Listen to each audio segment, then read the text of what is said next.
Back from hiatus, yay!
Yay!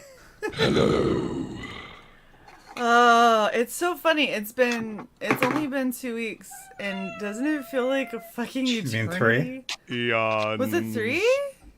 Yeah. You couldn't while you were driving down, and you were 1 day away from driving up. Not to mention the week before that when the hurricane was kicking through. Right. Oh my gosh. That's Yeah, why the this hurricane. feels so. Holy fuck. That's right. No, right. the hurricane was 2 weeks before that. Did we get a weekend before? Yes, before we you did, left? when I got the eye. Mm-hmm. Okay. Okay. Yep. So it was off, on, off, and now we're Yes. back. Mm-hmm. Yes. Okay. So confusing. It's I feel been like a while. Look, I go on vacation to, be with loving people when I have my birthday, and You can I just say forget it. All the everything. sex. I don't. You're the only one that wants to highlight this at every possible motherfucking turn. It's Okay, it's look. just you. You're for being on as much estrogen as you are. You are the most dudish dude ever. I'm going to take my pills.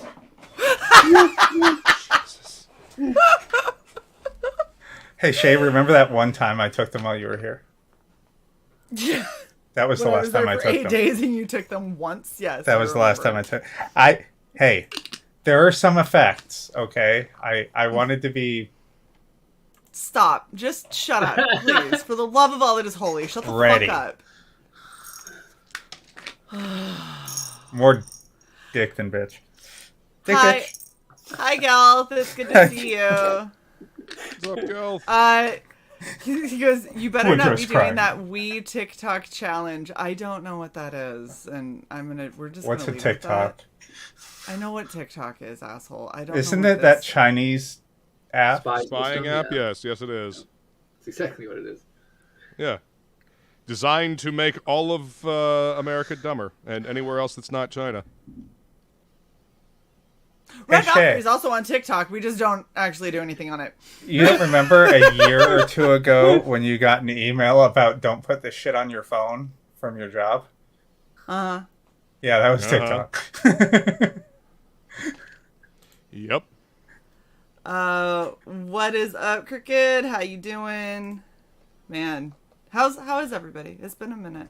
It has been a minute and a half. Doing pretty good. Luke, you're back.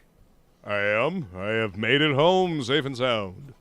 Well, I wouldn't say home. You made it back to Florida. Yeah, I made it back to Florida. That's a distinction Shay and I make often, because home Yeah. is where the heart is. Indeed. Indeed. Well, welcome back, brother. Well, thank you. Yes. It's nice to get back to my full blown equipment and workshop and all the stuff. Oh, Not by your the Holiday way- Inn Express cubbyhole of streaming Hey, from. you know what? It works. My mobile setup works. I'm Yeah. actually really happy with it. Yeah, I don't I don't know if my camera can see this. Yeah. This stand Uh-huh. with Ooh, the nice. buttons on the side to adjust it. This is like a crucial piece because it allows me to have my drawing tablet, and I'm able to actually, use it. Because Nice. the drawing Very tablet cool. came with a very, let's say, lackluster stand. Fair. Yeah, I mean, Fair. it's adequate, but that's about all you can say about it.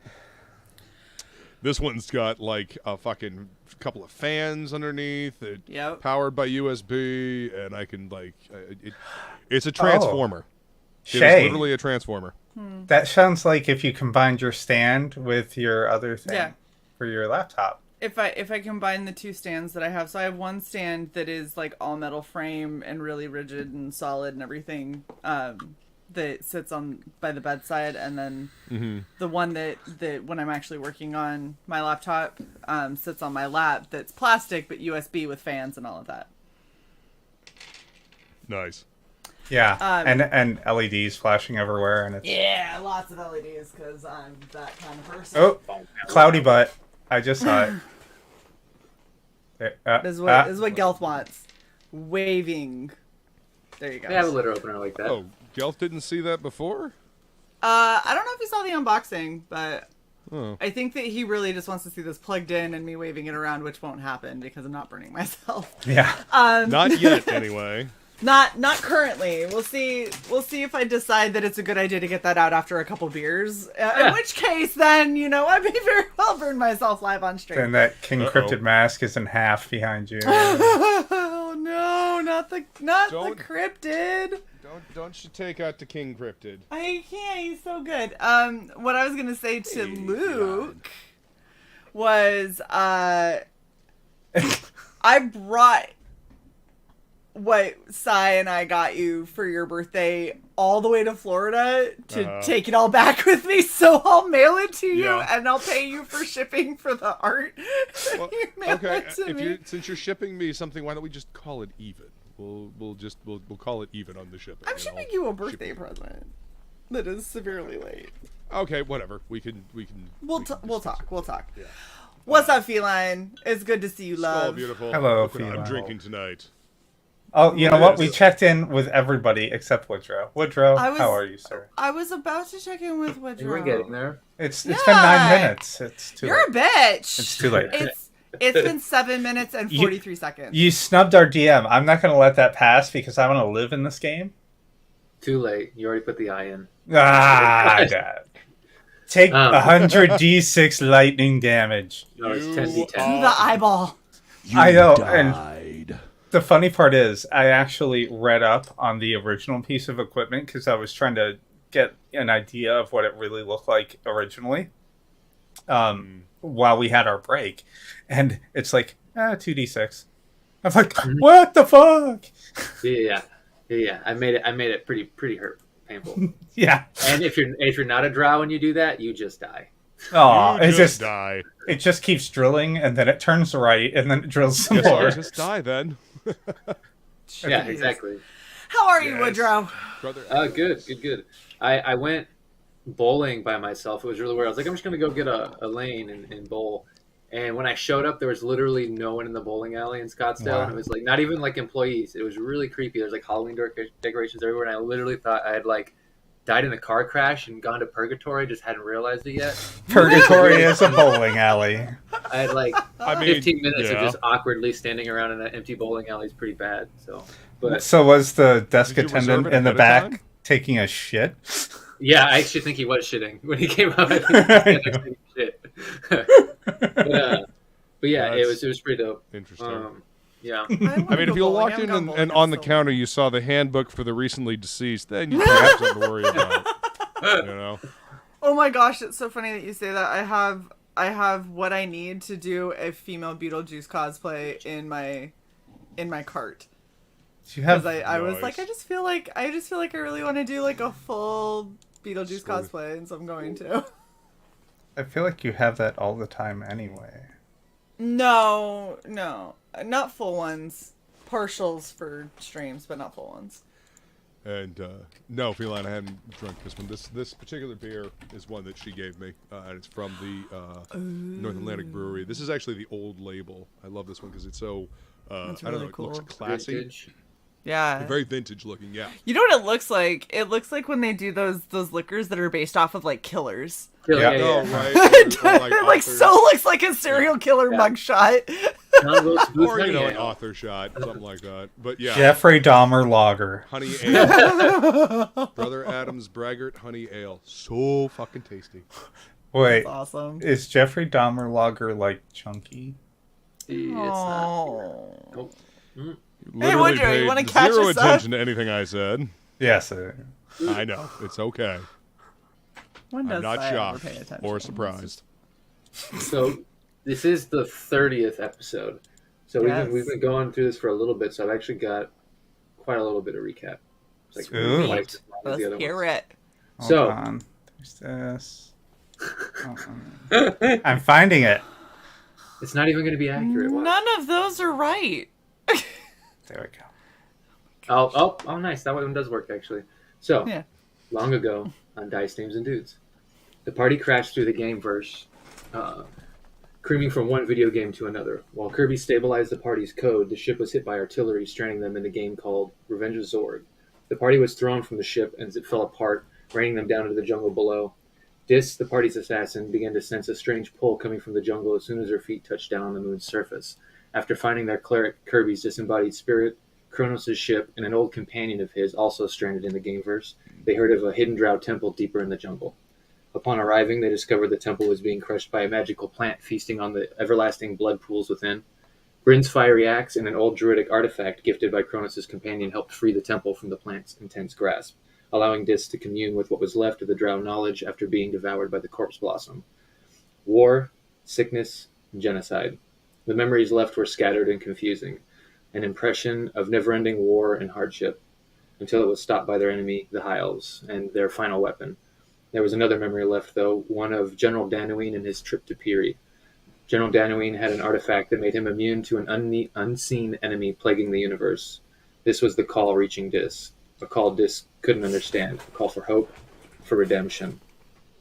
After months of the party trying to navigate their new existence here, they made allies, gained knowledge that could help them escape, and gained knowledge that could help them escape in one piece. With the threat of some unseen enemy hanging over the party's head, Dis tracked down the remaining pieces of Piri.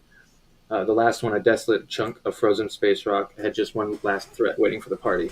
As they searched the remains of the temple, a cluster of hungry frost worms ambushed the party, stunning nearly half the party, and are stunning and nearly devouring half the party. Jesus Christ, it's hard.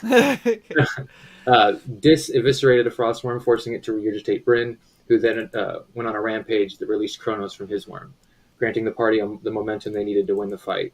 Dis then found herself in possession of this artifact, the artifact she had been searching for, the Blood Eye, a magical gem with a mechanical spine and scalpel that digs into the wearer's brain and installs itself directly into the frontal lobe and brainstem. The damage from the incision is bearable, but the psychic shock to the system can kill the weak-willed individuals, and it nearly killed Dis. Finding a moment of rest after such a milestone had been reached, the party then awoke to thunderous chants. Another nightmare had begun. And that's where we left off in the last episode. You guys had taken rest when you reached the rebel base and awoken in another nightmare. This one was like Dis and Bryn can kind of remember this city. I can't remember the exact name of the city, but it's the barbarian city from was it Neverending Tale 2 or whatever? Neverending Quest 2. Never-ending Quest 2, yeah. Yeah. And it's but it's not fantasy, all fantasy like it was. Some of it is sort of cyberpunk and futuristic. You can see flying ships in the background, and then in front of you where you are, you're sort of in this parking lot that looks at this giant coliseum, and you can hear chants coming from inside that ran out, Baylor, Baylor, which you know is the barbarian that's been leading the hordes that's coming from the other games into this world. And Was it Gorowin? Was that the city? Yeah, that's okay. The city. Yep. I kept wanting to say the whatever, the one that it starts with an N, but I think that's the Drow city. The night. I don't know. I just looked at my notes. I have notes. Ah. Aha! Aha. Eric, that's a scary face.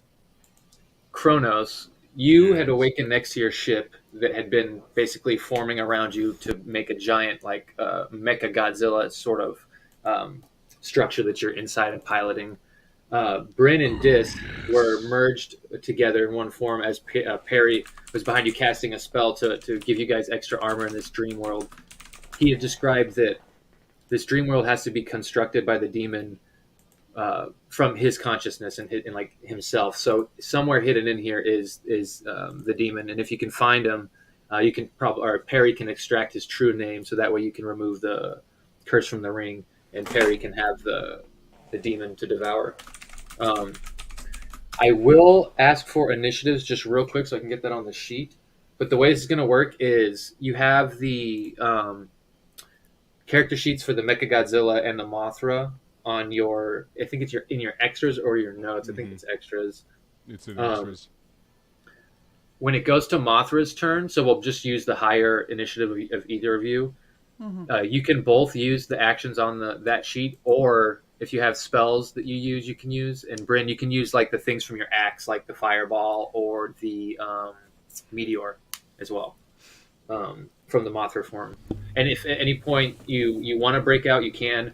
But Perry had said that the reason he was merging you guys is because it seems like the demon knows he's here and is going to be coming all out to try and kill Bryn right now. He's not going to be toying anymore.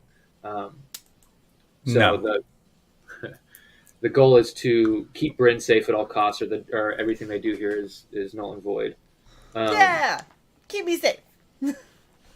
Yay. Destroy the opposition. Initiatives. And Perry is on the map behind you, so he can be attacked as well. 18? What was by the way, which map are we using? I'm sorry. I can't remember the name of it. It might be Dream or something. Okay. Let me look, because I didn't even check before this stream. You did have it up, I think, on the last one. Special map. It's just called Special Map. Special map. It's a special map. But it was there. I'm pretty sure you brought it up in the last time. Or maybe you didn't. I thought you did, though. Slave ship. Bavarian gunship. I don't know. I've done a lot of work in Photoshop since then, so let me see. Yeah, you're good. Do you want the link to the folder? Sure. And you guys can talk while I look at this. Sorry, no, we're just gonna wait. Saving a snippet of my Thanks, Wood. Gojira. Gojira. My Gojira, Mecha Gojira sheet. Yes. Yeah, those were fun to create. It was really fun trying to turn those into, because the Tarrasque is a pretty interesting enemy in terms of like some of its defenses. So it was a pretty interesting concept I was working with. Cool. Let's see. I am the excited. Let's see. So we've got dragons, beholders, now Tarrasque. Trying to think of what other like classic big fucking things I can throw. Leviathan. Yeah, Leviathan. Get some of them. What was your initiative, Kronos? 19. 14 plus 5. Yeah. Nice. On there. And then Dis will probably be 18. So I'm not 25. Yeah, that's what I thought. Okay. And Mothra. So Mothra. I don't count. My initiative is null. It is. Did you say it is no? Null. No. Oh. No. I mean, my initiative could also be Consuela. No. She initiative, no home. You not go now. You go now. All right, Shay, you ready? Chicken. Hold on, yeah.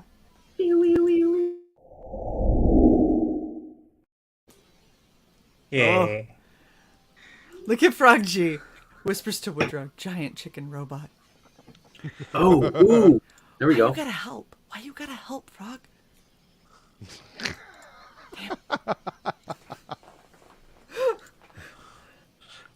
Frosty All right. just wants to be entertained, that's all. Frog G's like, hey, let's actually try to kill Bryn. Like, okay. Let me die by chicken robot. That sounds great. Chicken robot, chicken robot. You guys haven't seen the Tarrasque now. Maybe it's just a giant chicken robot. No, I'm just kidding. Right? Yes. The party gets, or the chat gets what the chat wants. That is true. Right? That is true. Look, we do this shit for y'all. So there's a Tarrasque. There's 6 things left, 6 things right. There's the Colosseum in front of us, and the town behind that. So as you start to take initiative, you as Mothra started to pick up and lift up into the sky as a flying creature, and you could look down into the Colosseum, and you do see a big sort of like it almost looks like a minotaur, but reptilian, and these long elongated arms and a long tail with spines on it. But on its back is this tiny little like saddle with a little barbarian man in it with an axe in his hand raised up, and you can see he's raising it to the crowds around, and they're all chanting, and the Tarrasque begins to move towards the wall of the Colosseum, and then also behind down in at this sort of the sea level where you see the fighters, you can see that there's sirens that have started to go off, and there's like pilots running to their little ships. So there's a little barbarian, and like you said that, and I went, oh, it's like a tiny barbarian who's sitting on. Well, from your perspective, like, it looks like that. They're like, oh, look at how cute he is. He's so small. I mean, to be fair, if I was Mothra, he would be small. Okay, so are we within range to attack? Because I don't see ranges on these abilities, as long as it's not a melee attack. So the antenna beam is 120 feet right there. It's a 15-foot line, 120 feet. And then you have pollen, which is basically just adjacent. So, yeah. Okay, so and how big are these hexes? Sorry, 60, 12. Yeah, you're talking about all the way across. These ones we're working at 100 scale of 100. And for ease, I'm saying the ships are going to move 8 hexes, even though technically they move way faster, but just for the purposes of the dream world. And then, let's see. Okay. Yeah, everything else is melee. So we have to move 1 closer to be able to attack, is what you're saying. If you want to do anything melee, too, the pollen, if you want to use the pollen, you'd have to get to where it's adjacent to, so that would kind of be a melee too.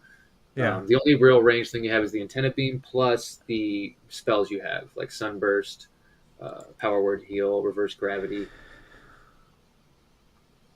Oh. I promise we're prepared for this. Swear. Lightning. Why not?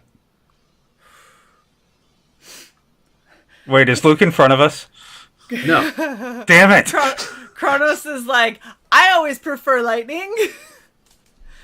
So are you using your lightning spell? Yeah. Okay. So you go ahead and move. Oh, you don't have to move if you don't want to. So 16. What's your DC? Let's see what this is. It's a DC 23. Saving Your throw. lightning? Yeah.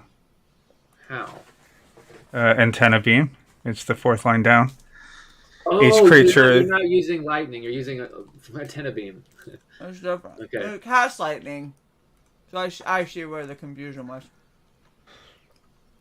Well, when I said your lightning, I thought you meant you were casting your lightning bolt. That's why, like your character lightning. I said if you cast Oh, your I didn't even know that we could use that. So I did say that. I said you can cast your spells, and Bryn can use stuff from her, like her weapons and stuff as well. Nah, fuck it, antenna. He did say it. Okay. It's better than mine. I hope so. It's a kaiju. So 23, that's going to fail. It's a 16 plus 0. So go ahead. You can use the 88 there, or if you want to roll 16 d10 on in the character sheet, you can. Sure. 1, 2, 3, 4. Roll. 85. Wow. And do you want to move it all? No. Okay, 85, and you used it with the beam. Now I need you to roll me a d6. Uh-oh. Now you get to see the fun thing about the Tarask in beam attacks. 6. Oh, a 6? Yes.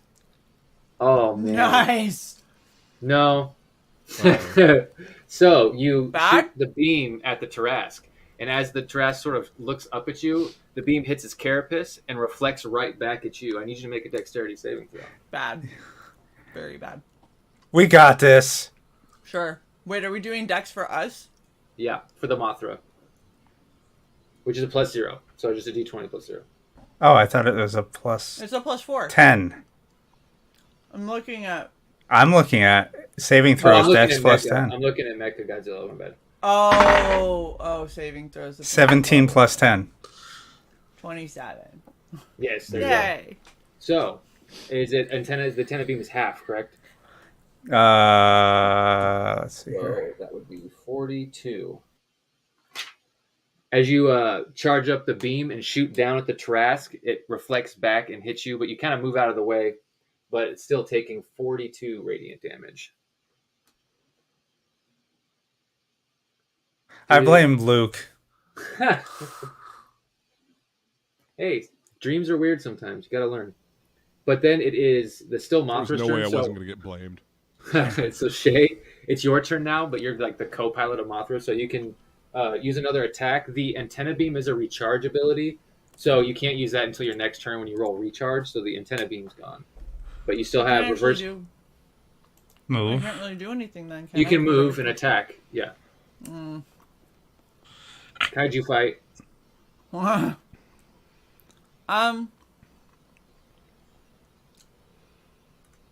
So if I can use my axe, can I also use my BFG?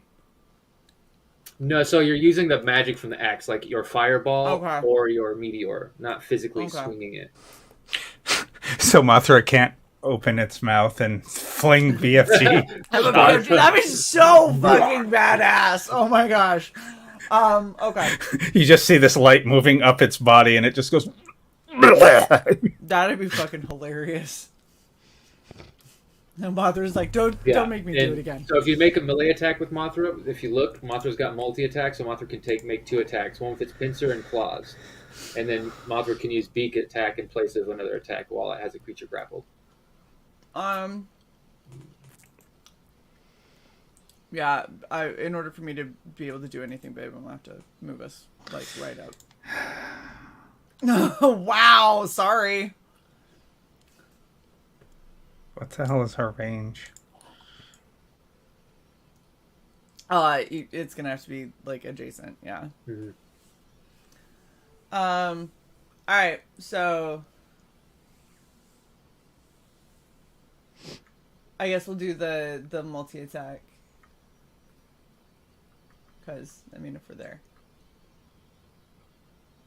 So pincers and claws. Yeah.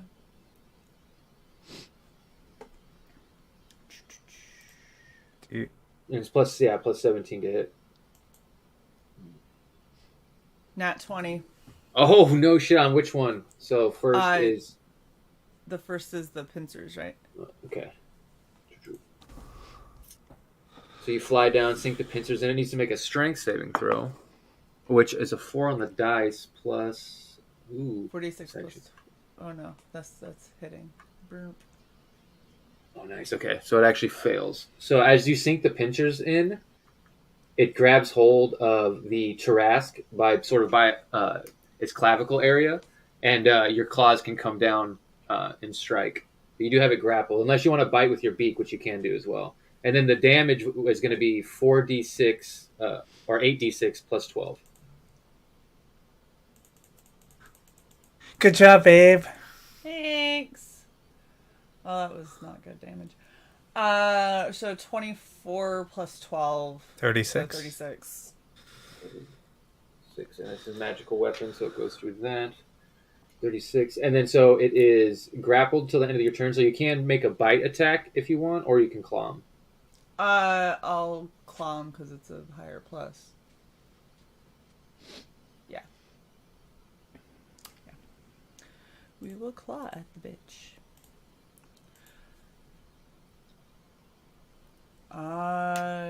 So I hate that it closes every time I do something.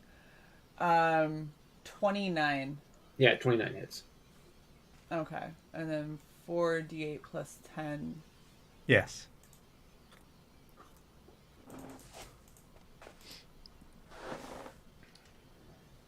And that's 18, so 28.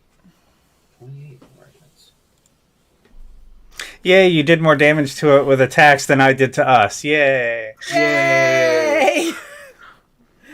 No more beam! Kronos, that is your turn. No more beam for the Tarask. Beam is no. Well, I don't have a beam weapon. Oh, good, because I beam gotta is get no. up close and personal. So, you have radiation breath. I do. It's a line attack. Did I miss that? Mecha Godzilla has that, yeah. Launch your missiles. Can we turn him towards? Oh, radiant. Oh shit! There it is. Can we turn him towards Kronos so that we're not in the way of all this damage? It goes back to the caster. Don't worry. No, I meant so our body, our Mothra, is not in the way between the Tarask and Kronos. Because you're grappled with it. Yeah. Yeah. We just like, nope, you go this way. Turn Gonna him move over. to the side, flanking anyway. Oh, okay. Thank you. Please do that. Yeah, I kind of figured that would be better than. I'm just gonna charge Tactical? wildly, like right next to you, and just attack. Yeah. Yeah. Yep. You're also working I with would agree. immense sizes, so you can hit a part of it that's not where Mothra is on top. You can hit center mass. Look at Johnny. Johnny, I am merged with Sai. So your desire to kill Sai will also affect me. Let's not do that. Who needs a soul? All right. So, me. what are Paramount each one of my these character. hexagons? Our move was 4, so I think yours is Yeah, probably... your move is 4. 4 of those squares. Okay. Yeah. Yeah, the ships move. So 8, you could end up exactly behind them. Would that Like- give me any kind of advantage on attacks or anything like that? Your attacks, it would, yeah, actually, because they're grappled, so you wouldn't even have to be there technically, because they're grappling. But yeah, you would have advantage on your melee attacks, and it would have disadvantage on its dexterity save against your line weapon, your breath attack. It would also give us the most fleshy bits between the two of us. I want to rip that carapace off. Do it. Like let's get to the squishy bits beneath. So does it matter what order I do these in? No, you can pick. 'Cause it's 4 attacks. Okay. Yep. Then I guess I'll swack it with my tail first, then the 2 claws, and then finish it up with the bite. But they're already grappled, so I won't grapple it as well. Correct? I mean, technically, yeah, you'll both be grappled. I'll have to try and break out of both of your escape. Yeah. Escape you see against both of you. And then we can both tug in opposite directions Just keep pulling. and rip it in half. That'll be great. Mm-hmm. I saw that in a Okay, movie fuck it. once. Saw it in a movie once, yeah. All right, so tail attack first. Yes, use your buttocks against it. Sorry.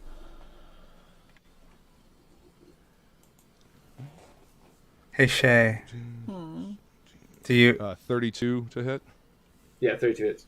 do you see the thing under innate spell casting? The thing below it. 2, 3, No, because this closes every time I 4. click anything.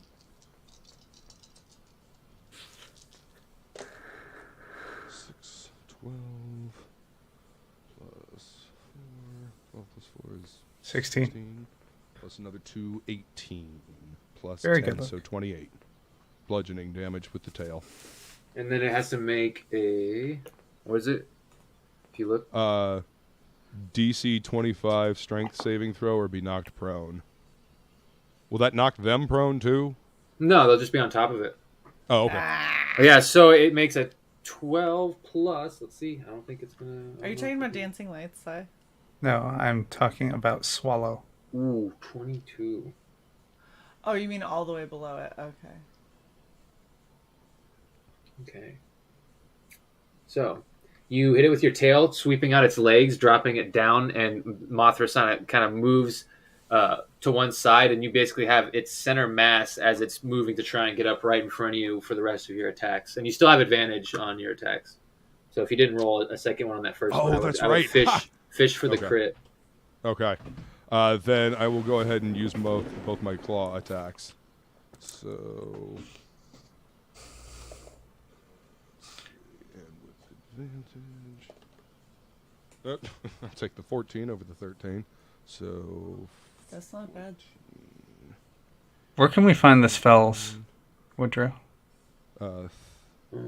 You should be able to hover over them. If not, you can copy and paste them in the D&D search bar. It'll pop it to bring it up. 33 to hit. 33 hits, yeah. Okay, Sweet. so 4d8. So 1. I hope you're using the one I think you're using, because it would be fucking so cool.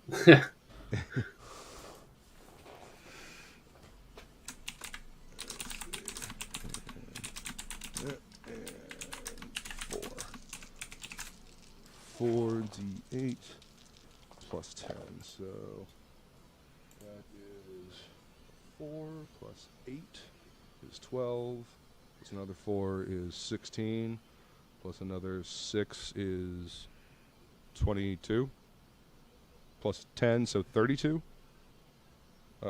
I wasn't paying attention for most of that, so I'm just trusting. 4 plus 4 is 8. 8 plus 8 is 16. 16 plus another 6 is 22, correct?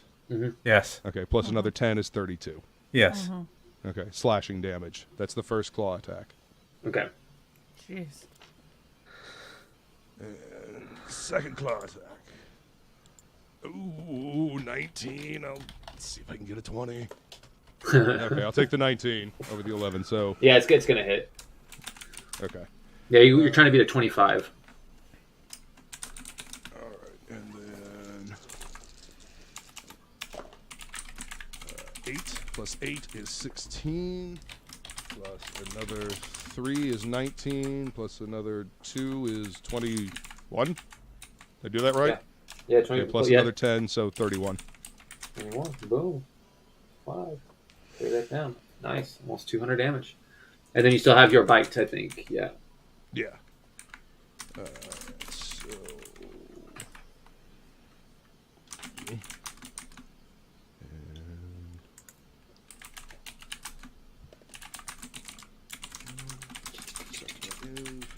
Yeah, right? The universe.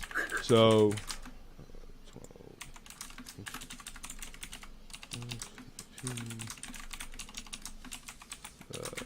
31 to hit.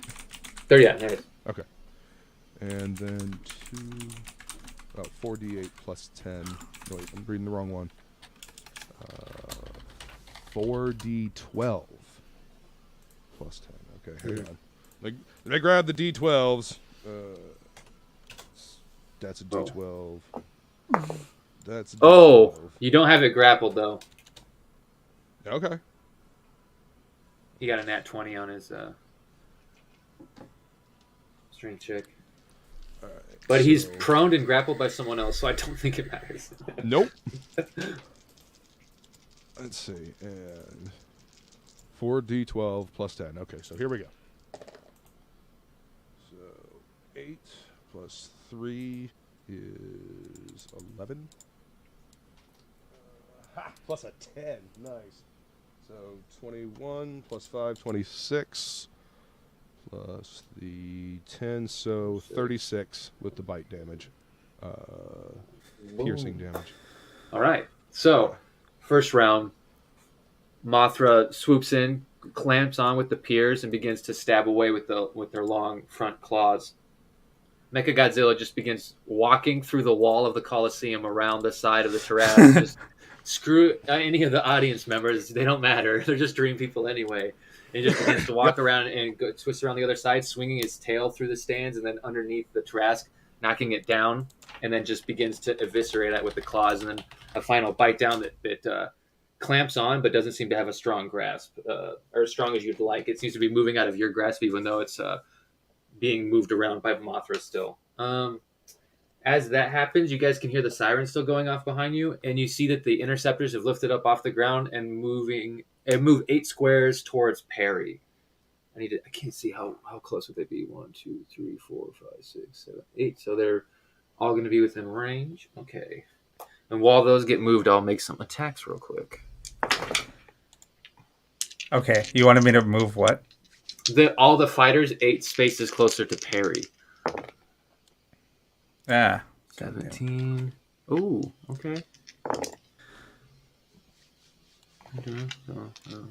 3.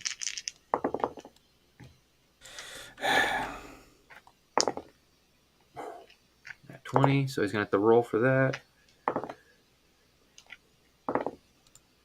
Ooh, okay, so he's gonna have to roll twice. Perry. 1, Ooh. 2, 3, 4, 5, 6, 7, 8. 8. Math. Okay. Oh, all the fighters moved. Oh, shit. Yep. Oh, yeah.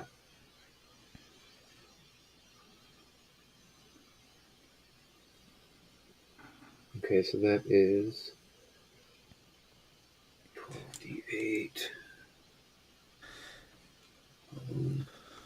So 27. It's going to be 54. Okay.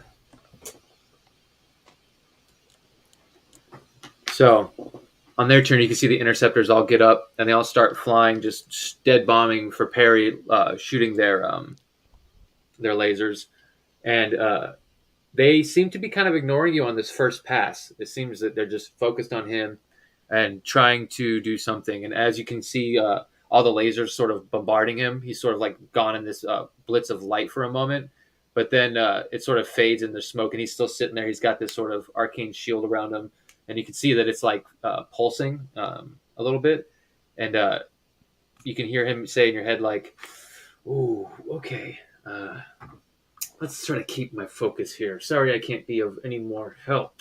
And then you also hear another voice.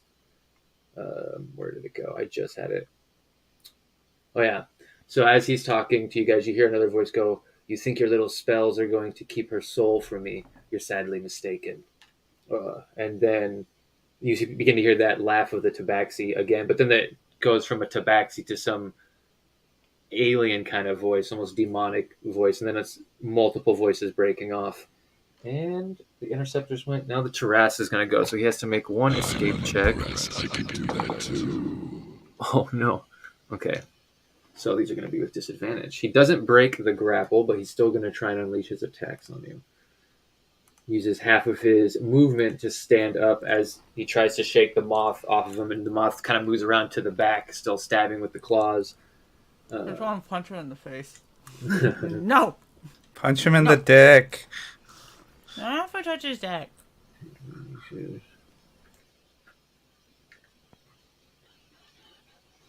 All right. I need both Bryn and Dis to make wisdom saving throws as the dreamscape around you begins to shift from where the Tarask is. There's almost just like this entropic wave that comes out and it shifts the terrain, and it's changed to a completely different city and a completely different land.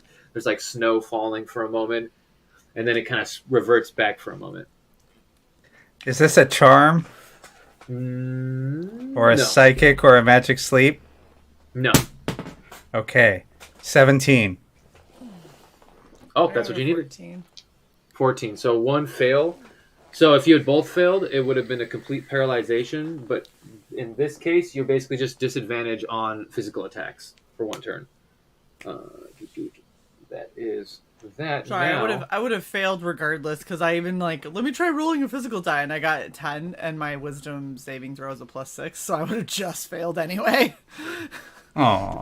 The destined to fail.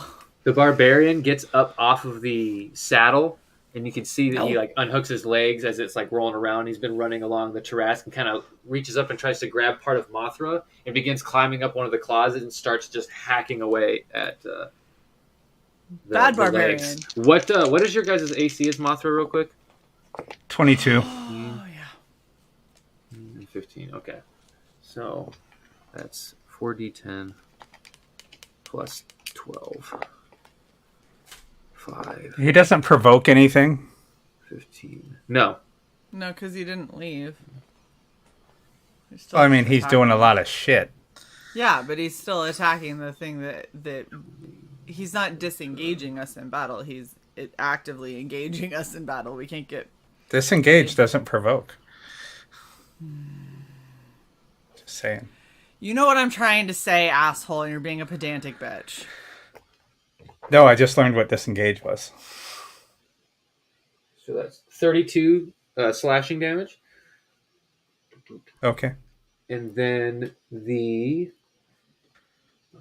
disadvantage on these attacks from that grappled. Oh no, he can't do that. He just did the dream shape. That's right. Okay, so barbarian, boom. Okay, so now that that's done, movement. It goes back to the top. So Mothra, it's actually your turn again. You've got this what looks to you to be a tiny barbarian crawling up one of your claws, and then the Tarrasque under you is trying to fight and grab you and rip you off it, but you still have grapple on it. And since you're grappled it, your attacks have advantage, but with the disadvantage from the dream shape, it's just a regular roll. Just for. So did we take any damage? Yes. Okay, because we didn't take any damage. 32. Yeah. I got it. Yeah. And then. So yeah, then it's your turn at the start. And the other one was 42. We took 32 and 42 damage? Yes. From the first thing, right? Yeah. From the reflected thing. The reflected lightning. Okay. Kronos. You got the Tarrasque?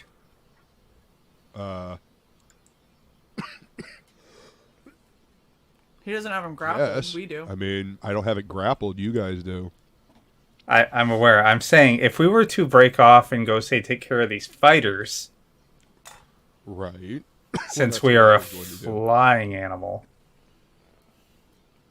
Okay. Do you have like an AoE that you can use? I have my radiation breath weapon. Is that an AoE? It's a line just like the beam. Oh, I was gonna move to the fighters and do pollen because it's everything adjacent. Okay. If that's your plan, then I'll continue to rip the guts out of this thing. I'm going to disengage from the Tarrasque and move right there. So you can't go into and I guess you can go above it because you're a flying creature. Because there's 3D space. So, give me what the thing is for the pollen real quick because I've got like 4 fucking things open. I'm trying to switch. They have to roll a DC 23 Dex saving throw. Okay, and it's radiant damage, right? Yes, 10d10. DC 26. Oh, 23. No. Oh, 23. Oh.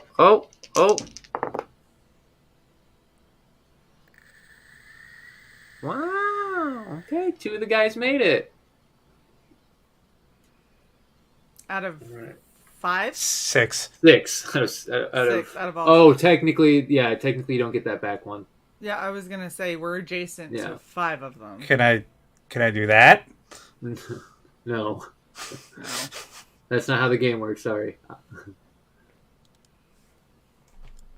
And I'm assuming you're just going like right over them, right?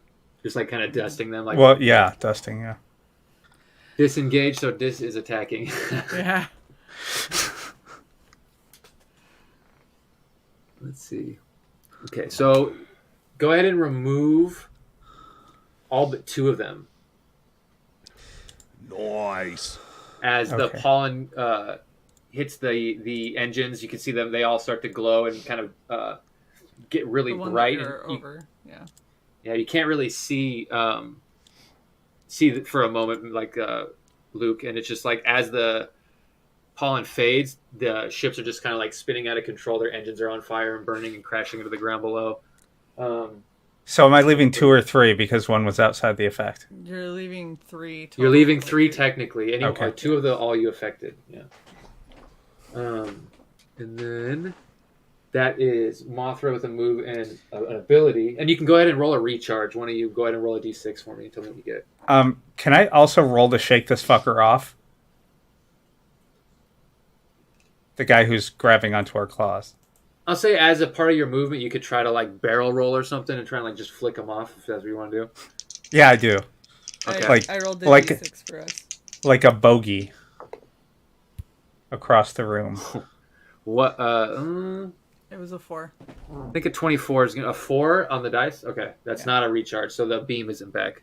So a 24, I'm going to say he actually manages to barely hold on, but he does have to make a save against the pollen, right? Because he's going to be in the. Yeah. Mm-hmm. Ooh, go ahead and the damage for it, because the way I'm doing fighters there's a minion rule that I kind of use. Gotcha. So go ahead and roll the damage for him. 10 He is not a minion. 46. Ooh, okay, nice. Bam. Okay, so he takes 46. I hope he doesn't like that. He might fucking let go. Let's see. And then, so Bryn, you can go, but you can't use pollen because it was just used, and the antenna is Still recharging. Yeah. Mm-hmm. But you can do, for instance, attack those fighters or cast a spell like back at the Tarask or something like, or on the other fighters or something. Can she beak the barbarian? She actually can. Yeah, she could pull the claw to her mouth and just scrape it across her beak in an attempt to, because technically it's grappled to you.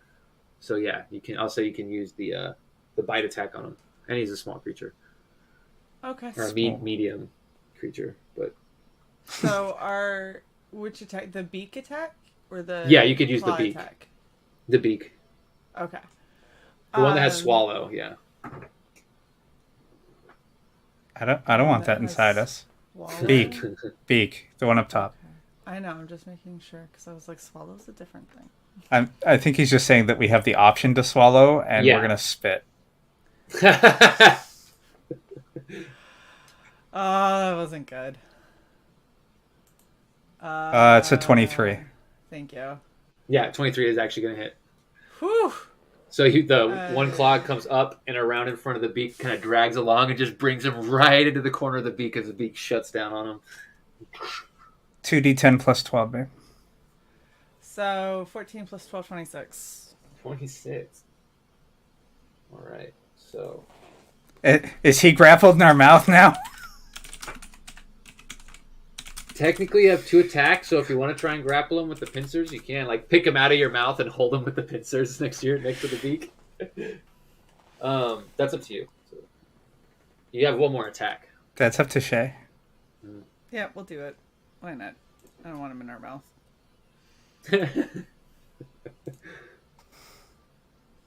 Now, if you want, you could do an attack with the pincers and deal damage, or you could just hit and make an athletics check against him and just try to throw him out of your mouth. You're like 200 feet in the air, so that's max fall damage. It's 20d6 damage. It's not. Do it! Okay, that one. Okay. So, unless, you could still miss with a 2. She rolled a 12. So, yeah, okay. So, give me an athletics check. So, if go ahead and with this, I don't think you have athletics as Mothra, so it would just be your strength, and he's going to attempt to. Oh, no. So the strength is plus 7? 7, yes, yeah. Fucking hell! 9. Yeah, but he rolled a. he. So, you got a 9 total? Yeah. Yes. I forgot how math works. I was like excited for a second. Okay. Jesus. So you get him with the pincer, and you go to try and fling him, and he's just like gripping on death grip, and you can see He's his, like his that eyes gross are little huge. boogie that won't go. Yeah. You're like, go! You try to flick him, and you can see the whites of his eyes just like staring back at your giant form. He's in some kind of crazy frenzy. And that was 2 attacks. If you want to move, you can as well. That's why Mothra can move like a fighter, because it can move twice. But if you don't want to move, you can stay there. I'll just stay. Okay. And then Kronos, you're next in line. As you see Mothra divert from the Tarask and just annihilate the little battalion of fighters up to the side. You're muted, Luke. Thank you. You're welcome. Question. Mm-hmm.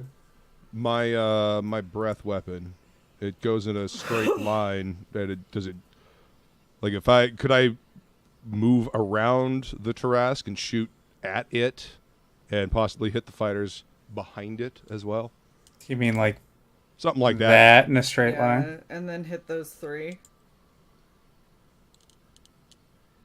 Like that? Something like that, yeah. How long is... Yeah. You can do 120 feet is what it well, says. the distances are supposed to be longer, but yeah, you can hit them with that. That's from copy and pasting from another ability. Okay. Yeah. And so that's All going right. to be 3 dexterity saves, right? Yeah. Yeah. The Tarask and the 2 fighters. Oh, nice. Okay. So, and is it for half as well? Let's see. Let's see. Wait, hang on. Let me zoom in here. You good? 120 foot line, 15 feet wide. Each creature in the line must make a DC 23 dexterity saving Yeah, throw. half as much damage on a 88, success. half as much damage on a successful one. Yeah. So go ahead and roll the damage for me real quick. All right. I 16 D10. I actually so have 16 D10s right Nice. here in my hand. and then I'm gonna go ahead. So Luke, go ahead you and have a problem. remove one of the. There's a solution to the sorry. problem we had before. Remove 2 of the fighters, the 2 fighters that it hit. Okay. Yeah, they did not see that coming. Excellent. Like, this is gonna be so good. Oh fuck! What just happened? And basically, you go to try to hit the Tarask, but the Tarask makes it save, and as the radiation breath is doing the half damage and barreling into its chest, it sort of like sidesteps and grabs your head and moves it off of its line of attack, and basically hits the 2 fighters behind it, and then the breath kind of flickers out for a moment. Carl, no. They had dream kids. No, Coral. Oh God, was that a? Ugh. Walking Dead? It was. Why? It was. I no longer. Because every time he says it, it's Coral. I was like, oh my gosh. He's a It curl. gets worse. Coral. No, I'm just gonna call him Curl from now on. Like I a mean, Shirley Temple ring curl. The more it went, the more degraded the name got.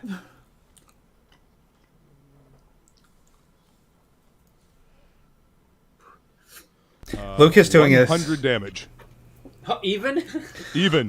100 damage even.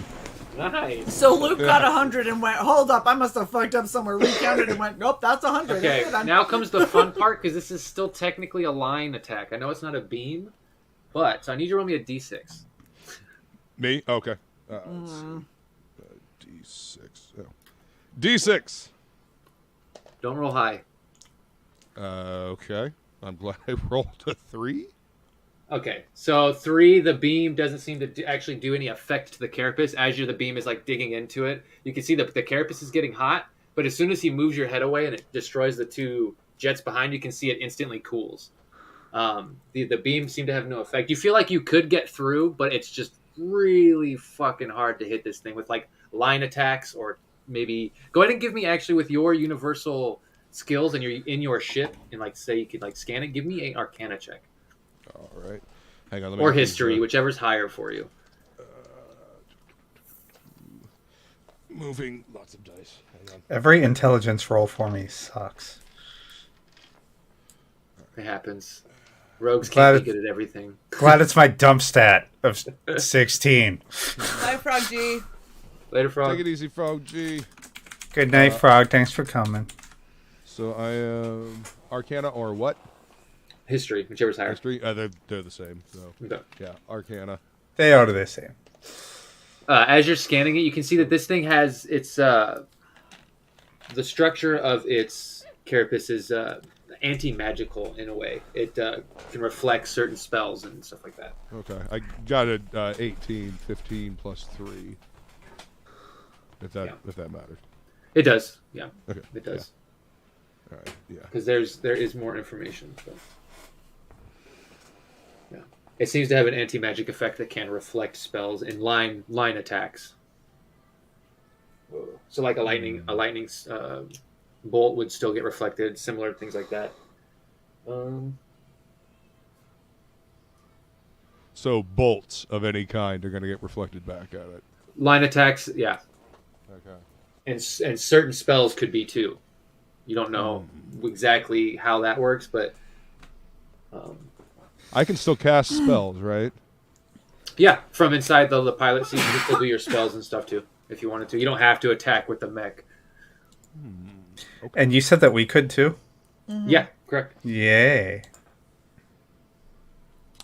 All right. Do I have any other attacks, or is it just the breath weapon? So for your main attack, it's the breath weapon, which you used, and that's now uncharged. So next time you want to use it or whatever on your next turn, you can roll a recharge, see if it's back. Okay. So you don't have any attacks. So that means you have used your action. You still have movement. Okay. Well, I mean, I moved around to the other side. Oh, you did. Yeah. Okay, yeah, that's right. Okay, yeah. Okay. So then you can still use your bonus action stuff as a bard if you want. There's any bonus action spells you got to, or inspiration or any of that stuff. I was just about to say, do I okay, I still get bonus action. I mean, fuck it. Can I toss my Hexblade's Curse on the fucking Tarask? Yeah, you can. All right, cool. Yeah. Fuck it, why not? Is Spirit Shroud maybe I'll get a fucking bonus crit action? on a 19. What now? I said, is Spirit Shroud a bonus action? Oh yeah, Pop it that actually bitch on is. it. Pop that shit next turn. Let's see. Before you attack. And then, so Kronos, then it'll be the Interceptors. They're going to try and fly around Mothra, so you have one reaction. Either one of you can use it to try and hit one of these ships. You use it, because my rolls are garbage. Okay. I'm sorry, babe. Let's be tactical here. Don't let Shay roll, because it's not going great tonight. So, will this do damage to him if I do a pincer attack with the pincer that he's holding on with? You can see. I like the idea. I like where this is going. Continue. We'll see. Whichever one is in the lead, because I want to keep things from getting to him. Okay, so you basically just swing the pincer he's on at the fucking through the jet. Let's Yeah, see. It's 14 plus 31. Okay, so that is going to hit, and these are minions, so a hit means it's off the board. So the pilot, the ship's gone. The barbarian almost makes this say, well, he would have made it, but this is kind of crazy, so I'm just going to have it go this way. So the pincher goes through, and as you sort of look at the wreckage, you can see that the barbarian is no longer on the pincher. It is in the wreckage, and it's sort of he is ejecting the seat, because you sort of hit it through the side of one of the wings, and there's still a section of it. He sort of grabbed onto the plane or the jet and is trying to eject the seat and grab on and take off. So, oh my gosh, this is the most ridiculous thing. Yeah. I want to live. I want So please no. The other ones are going to move eight squares towards Perry and past if they can. If they'll make it past, they will fly past. And then that is only 1, 2, 3, 4, 5. Yeah, that puts them off the map. Yeah. Well, they'll be looping around. They'll stay on the map and loop around. But they'll just fly past Perry and turn. Whoa. 5, 6. That's 6. Okay. Which way do you want me to use all 8? We'll just put them back kind of where they were, and we'll say they did a loop because they're basically flying around Perry and shooting them and coming back, like they're looping back. So they'd still be on the map, but just near the end of the map over there. Okay. Behind Perry. Yeah, so just put them in the hexes right at the edge. Yeah. Oh fuck, bro. There you go. And am I doing this with all of them? Yeah, just put them all back there. Okay, one more. Oh, all right. So that is 3 saves. You cheeky bastard. And you hear, oh, nice. Okay, 1 fail. That's not good, but that's only 1 out of fucking 7 or whatever. So it's not bad. You hear Perry laughing as the similar before he's getting shot at by a bunch of lasers, and there's sort of this barrage around him. And as it fades, the shield is still kind of there, but you can see blood is coming from Perry's nose. It's sort of like blackened, coagulated kind of blood is dripping down his face. And he goes like, "You're gonna have to try harder than that. I'm starting to see where you are." And then he goes, boom, boom. Tarask's turn. It looks at you, Mechagodzilla, since you're in its face. Yeah. You can see it looks up past you at the Mothra, and it sort of looks back down. It like comes back down in your like eye to eye view, and you can see this like redness sort of spark in its eyes, and there's almost like a different energy and movement now to the Trask. It's like second boss phase almost. It's going to make its attacks, which is 5. So 1, 2, 3, 4, 5. And I'm just going to go down the line. Bite, 2 claws, horns, 2. Oh, dude. What's your AC? 25? Yes, 25. 25. Okay, so it almost missed a bunch. Holy fuck. Almost missed a bunch. Okay. Yeah, I rolled a 7, 7, 9, 8. Like, but it's got a high attack, so it's like, you know, in the level with you guys. So it is never good when Woodruff starts laughing before he can even get words out. It always ends badly. Mm-hmm. He's like, "Oh, ha, ho, oh!" It almost missed you. You're like, "Oh, I need fuck." you to make me a strength check real quick, Kronos. So just a D20 plus a strength, which I think is 10 for you. Yep. Let's see. So plus 10, 13 plus 23. All right, yeah. So you're not grappled. Okay, so you see as it looks down, you can see the energy come around it. Its head swoops down low, almost like a football player, really athletic. But then it comes up and tries to gore the Mechagodzilla. As it hits you with the horn, you take 32 piercing damage from that.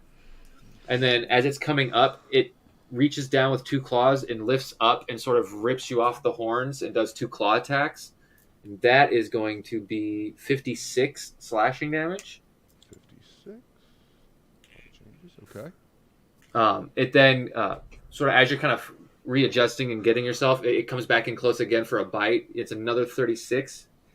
And as the bite clamps down, you actually pull back out of its grasp. And then it spins on you real quick and tries to hit you with the tail. So I need you one more strength check to see if you get knocked prone. Jeez. Ooh, 19 plus 10, 29. Yeah, 29. Yeah, so the tail hits the mecha form, but you just sort of like stand sturdy, and the tail just sort of stops on your leg and wraps around. But you do take 24 bludgeoning damage from that shakes the frame of the Mechagodzilla. And it kind of turns around and smiles. And you can see that it's moving really fast now. And you can see... you said 29? Yeah.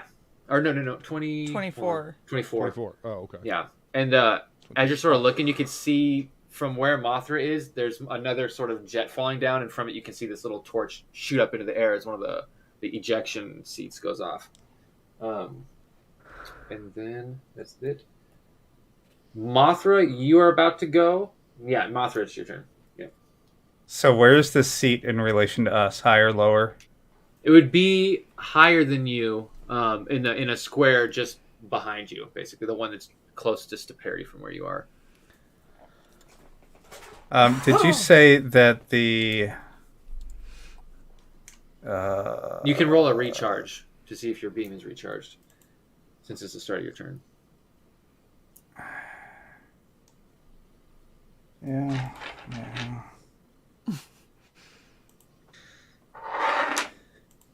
I was just going to finish him with my lightning, but...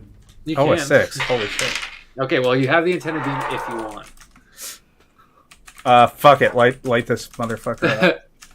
So as the little chair goes off into the sky, you can see the barbarians holding on, looking down, smiling at you like, I've gotten away. And then your antennas rub together and flick as more pollen gathers and a bright light forms in the middle. And he doesn't really have a dexterity save because he's in just a trajectory. So go ahead and roll the damage.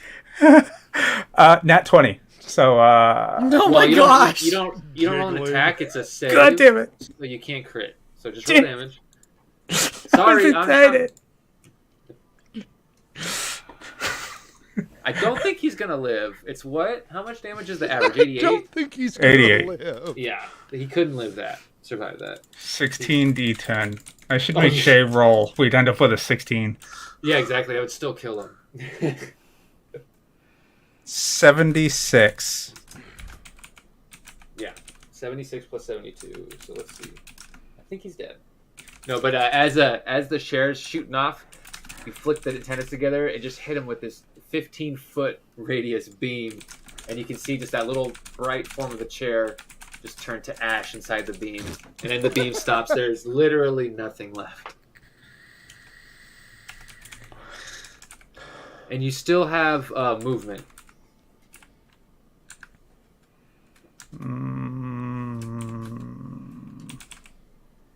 Can you get over there above them and drop that pollen? Already did the antenna beam.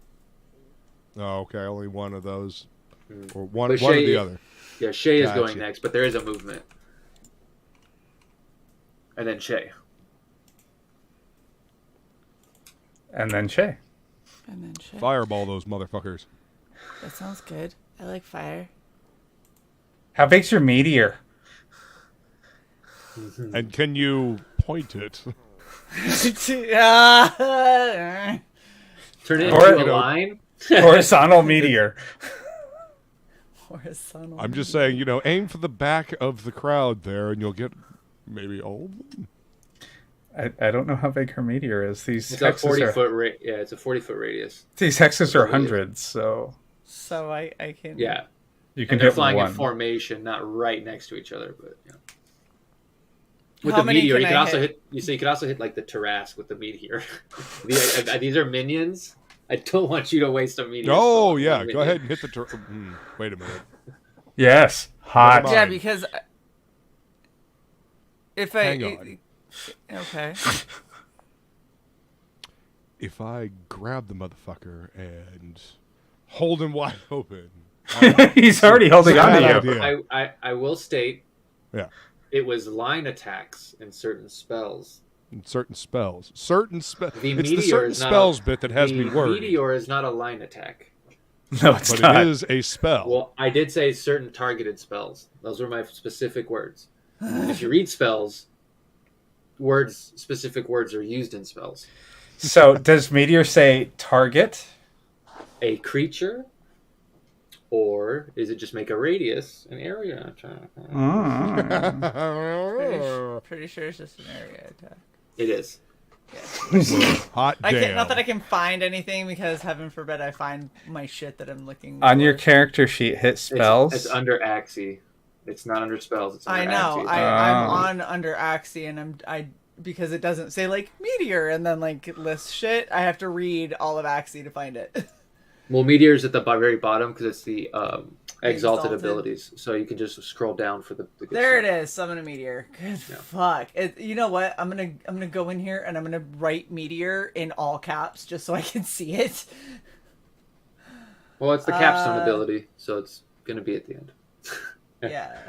You know what? I don't need your fucking knowledge about that. Yeah, it's a radius sphere centered. 40 A foot. point you 19. choose. Yeah. Yeah. Let's do that. That sounds like fun. Oh. That's a 5 dexterity save. Unless And he's got a plus 14. It's a 20d6 bludgeoning and 20d6 fire. So I rolled a 19. Oh, you don't roll. He rolls. Oh, okay. You just roll damage. Yeah, you just do the 40d6. Okay. 40? 40? Yes. 40d6, yes. Give me a minute. I actually Yeah, might quick, have quick. 40d6 in real life. Okay. All right. Here we go. Watch the computer. Holy shit! That is so many dice. 136. 136. Nice. That was such an aggressive amount of dice that just hit my big screen. I wanted you to experience. I did it the other day, and it was fucking hilarious. You can't even see your character sheet through all the fucking dice. So many dice. I love it when one lands on an edge, but it's off your fucking screen, and it just sits there and wiggles. You're like, could you just finish? Could you skip to the end? Could you land, please? I mean, real dice don't do this. Oh, yes, they do. Yes, they do. What? Get stuck and keep spinning? Yeah. They just rock back and forth. No. You have to look at it, and you're like, I'm gonna bump the table. I'm gonna bump the table. You guys are having glitches in the Matrix. Okay. No, you can get a cocked die though. It doesn't wobble, but it sits awkwardly, so you can't tell what number Penis it's on die. exactly. Nah. Must have flat surfaces. Okay, let's see. Yeah, that happened. That happened playing Warhammer. You'd be playing 40k, and you'd be like, "Oh, I have to roll like 5,000 dice," and you'd roll them all, and you'd be like, "So I have to re-roll 6 of them because they all got caught in between the rest of them, and they never actually landed on a number." Rolling for parry. 11 of them are stuck in terrain now. Yeah, exactly. So on the sheet in the tokens, there is one that's not visible. I can't remember what it's fucking called now. There's so many words in my head. That one, I think. High Crown. Oh no, that's that's the ship you destroyed. It would be with the same place the Tarask is, I think. Whichever the folder the Tarask is in. Sorry, 1 second. Oh, there it is. And then you're on to zoom out, I think. It's on the other side. Yeah. That thing? Mm-hmm. So at the end of your turn, the Tarask with the red light in its eyes bears down on Kronos and is going to actually make a chomp attack on him again with his legendary action. And that is a 30, so that is going to be another 36 damage. And then it goes to Perry's turn, and you can see the aura around him starts to brighten and glow, and he goes like, "I've found you. There's nowhere left to hide now." And he basically, in your head, you can all hear him say, "Bring him to me." And you can see a beacon just light up from that little like island out there in the bay. And so, Perry, after Perry goes, the Tarask, Okay, all right. and then Kronos. Fucking stop.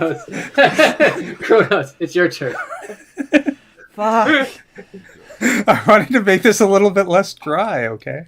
That is not less dry, despite what you may think. Okay. This is awkwardly more dry somehow. I was... Nope, not gonna say it.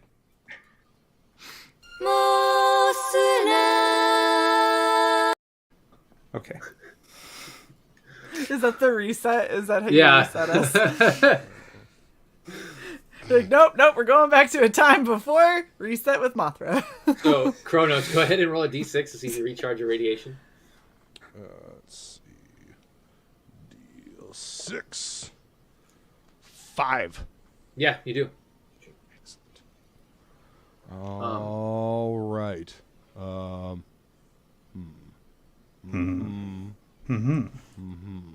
Yeah. Okay, I'm gonna pop Spirit Shroud. Okay. Spell slot. Okay.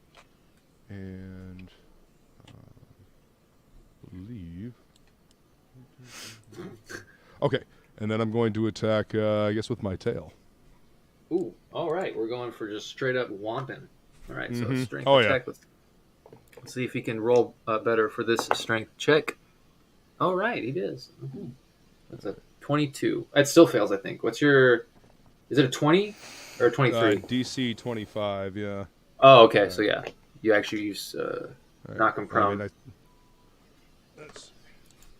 And then you do get to add your Spirit Shroud damage to your attack. Or your damage, or whatever. So it was 16 plus 19 to hit. Yeah, that hits. Okay. That's 35. Thank you. All right, and then...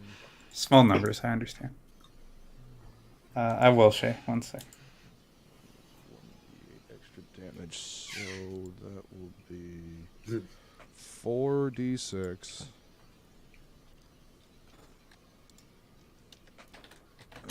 4d6 plus the 1d8. Where you at, d8? Ah, yes. Spiky d8. All right.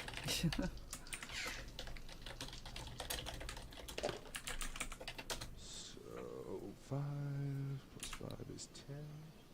Plus another 5 is 15. Plus this other 5 over here. Right? Plus a 6 is 21. Plus 4 is 25. Correct. Okay. It's almost like it was just 5 5s. Yeah. Well, actually, yeah, Almost. 4 5s. Well, no. 3 5s, a 6, and 4. Yeah, which makes 5 5s. Essentially. Look, I've had a really long day. I'm getting sleep Which delirium. was like, why are you guys fucking with me? Handle this right now. It's like Consuela reading back the phone number. 5 5 5 5s. 1 1 Fours. 2 4s. I'm giving you the numbers, not the quantity of numbers.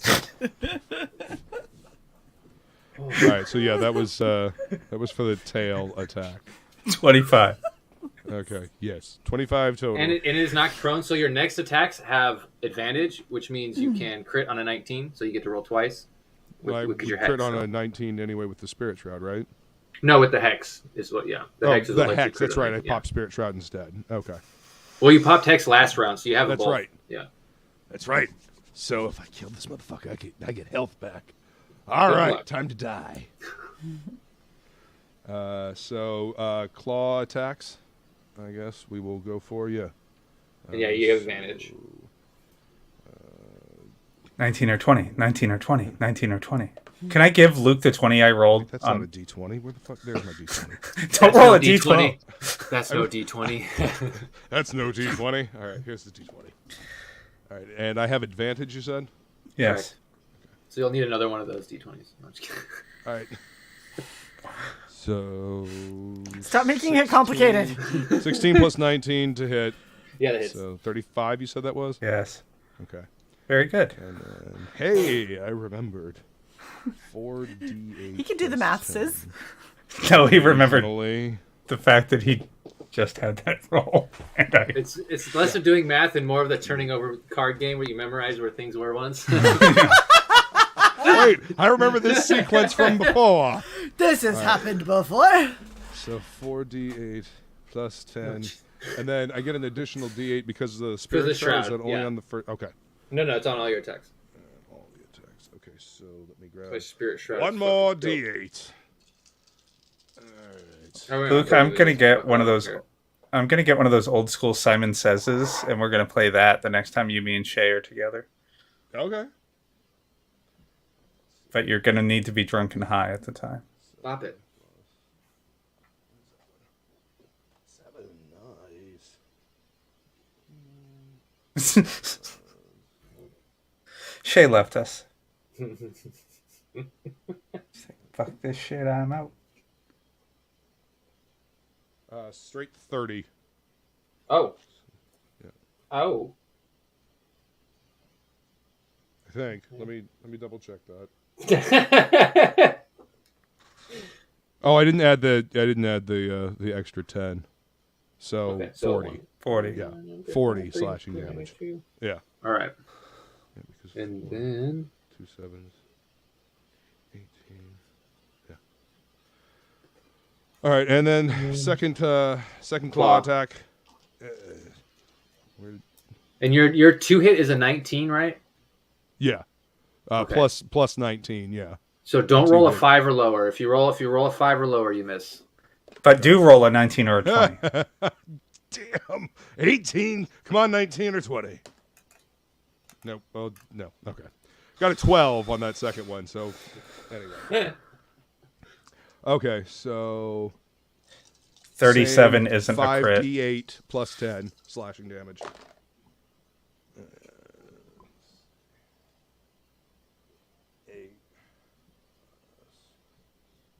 Oh man. Yeah. Yeah. Yeah, there was no one at work today. 27. 27. Plus 10, so 37 on the 37. second slash and claw damage. And then the bite attack. Jesus, Luke. I'm working on it. No, you just wait. You just wait. Okay.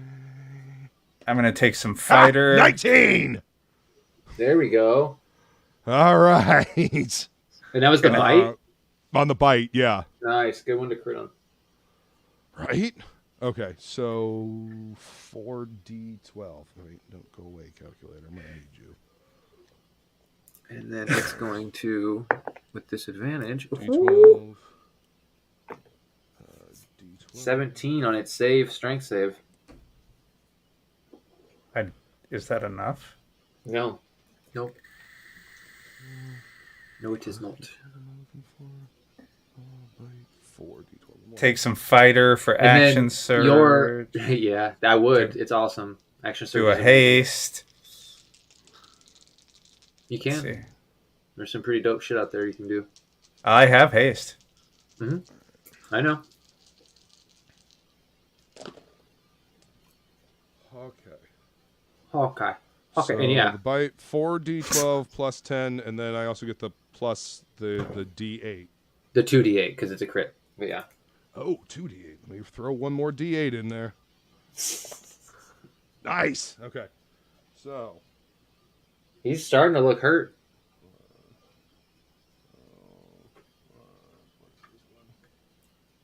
He no likey this. You've got him prone and grappled, so he can't move. Ooh, this is interesting. Okay. Expose his soft underbelly. So that's another 60 piercing damage. Yeah. 60 piercing hurt. Yeah, because it totaled up to be 50, and then plus the 10. Mm-hmm. So great. Ooh. Okay. You can see that as you bite down on his throat and are kind of like you have the eyes of your cockpit of the Mechagodzilla looking right at his face. You can see the red glow in his eyes. The eyes have shot to the beacon over in the bay. And then Help me, Daddy. and then it is. Interceptors are going to turn and break apart, so you'll get to attack one of them since you're right behind. And they're actually going to attempt attacks on Mothra now. They are focused. Really? One? What? Oh, two more. Okay, there we go. The sound Okay. of dice betrayal. Now, do my spells that when I have a target self spell, does that count as Mothra? Yeah. Okay. Then my shield spell will pop. You're going to react. So you're not going to use a reaction as an attack. You're going to instead use it to shield for the coming Plus barrage. 5 AC.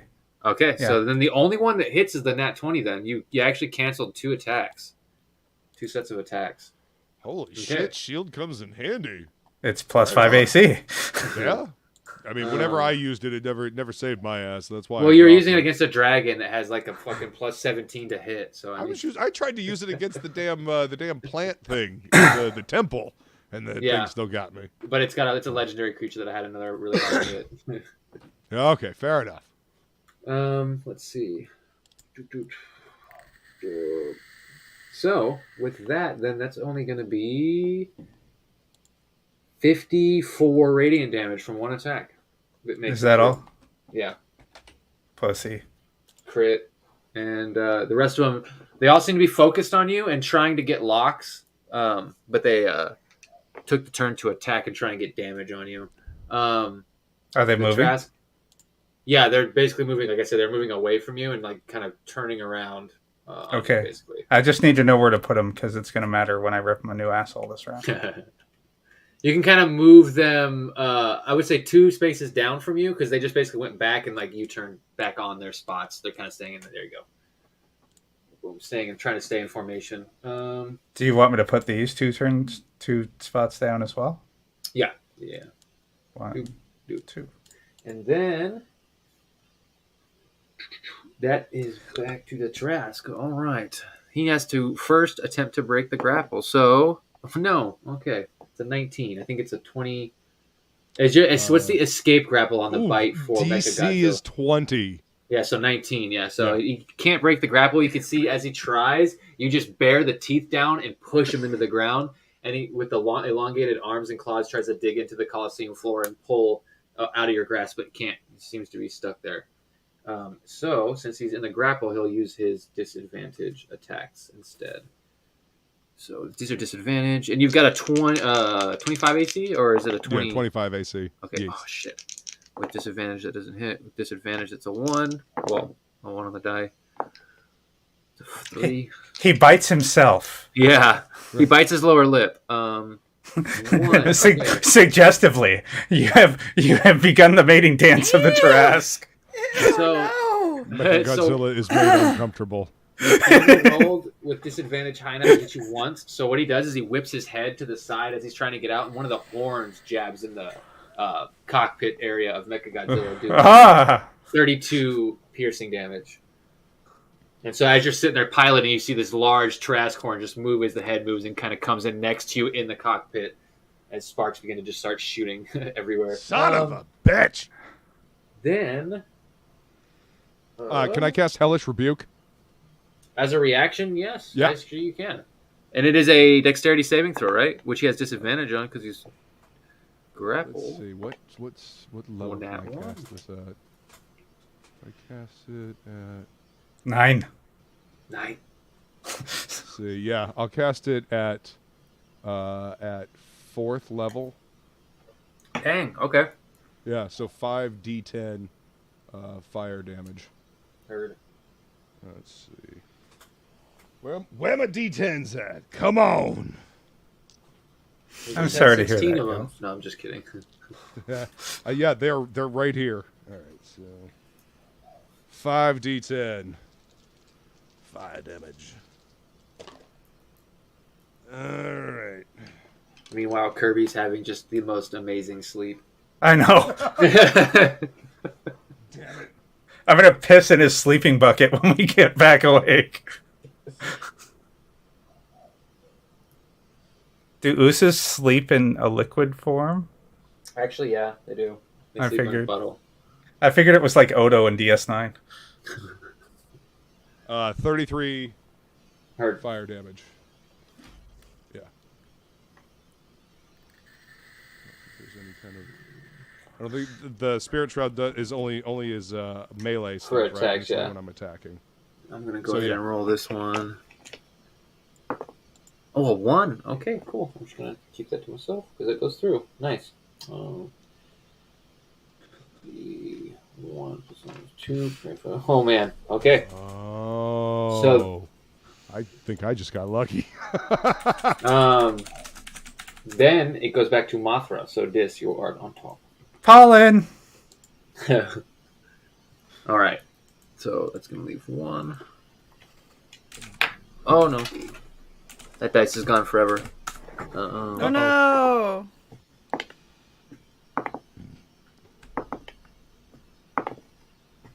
Okay. Wow. So go ahead and remove all of them, but the one you can't reach. The one that's outside your range. Yep. Oh, Dicks. douche. And then you hear a voice, the Tabaxi voice, cry out, and where you are, Kronos, you can see that it's coming from the Tarrasque, as the Tarrasque tries to talk. And he's just saying like, "You don't control as much as you think. I can end the dream now." And then you hear Perry go like, "Well, then try it. You haven't yet." And then it goes to this. You did that. So movement, Colin. So then it's Bryn, technically. Technically. I mean, like, fireball. So like... All right, let me make a.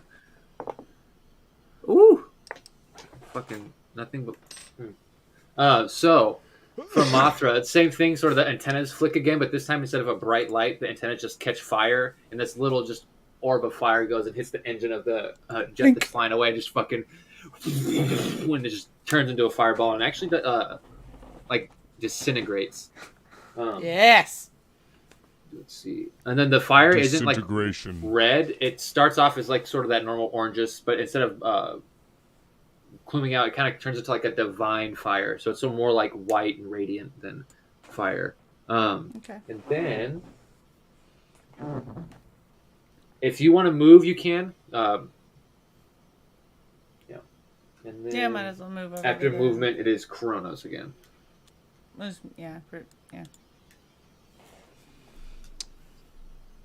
You said over there. I mean, it's Yeah. the only landmark other than this gay guy on the island. So So, is there any way for me to heal myself? Go ahead and give me an engineering check.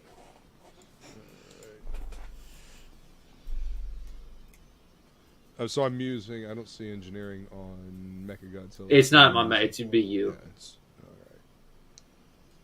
So plus 11. So 17, 28. 28. Okay, so that's your action is to heal. So go ahead and roll 4d12 plus 10. 4d12 plus 10. And then 12s. just out of curiosity, how many hit points does Mechagodzilla have total, and what are you at? I have I have 284 left out of 500. Oh, you have more than us. Yeah, you do. By a Oh, lot. I mean, I'm tanky. Got to be. It's Mechagodzilla. 4d12.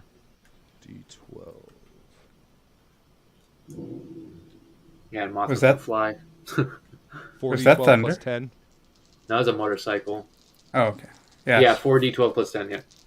Yeah, it was either my grandpa's or one of my neighbors. There's a bunch of motorcycles out where I live.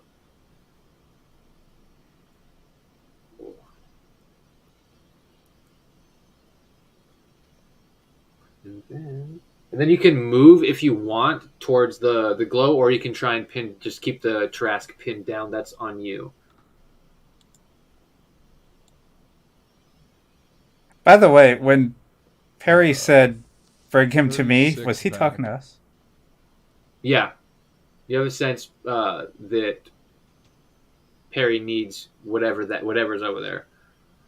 And he's kind of focused on keeping your forms and shit, which he might not need to do now that most of the fighters and everything's gone. But that Tarrasque can still deal a lot of damage, so he kind of doesn't want to drop your guys' forms.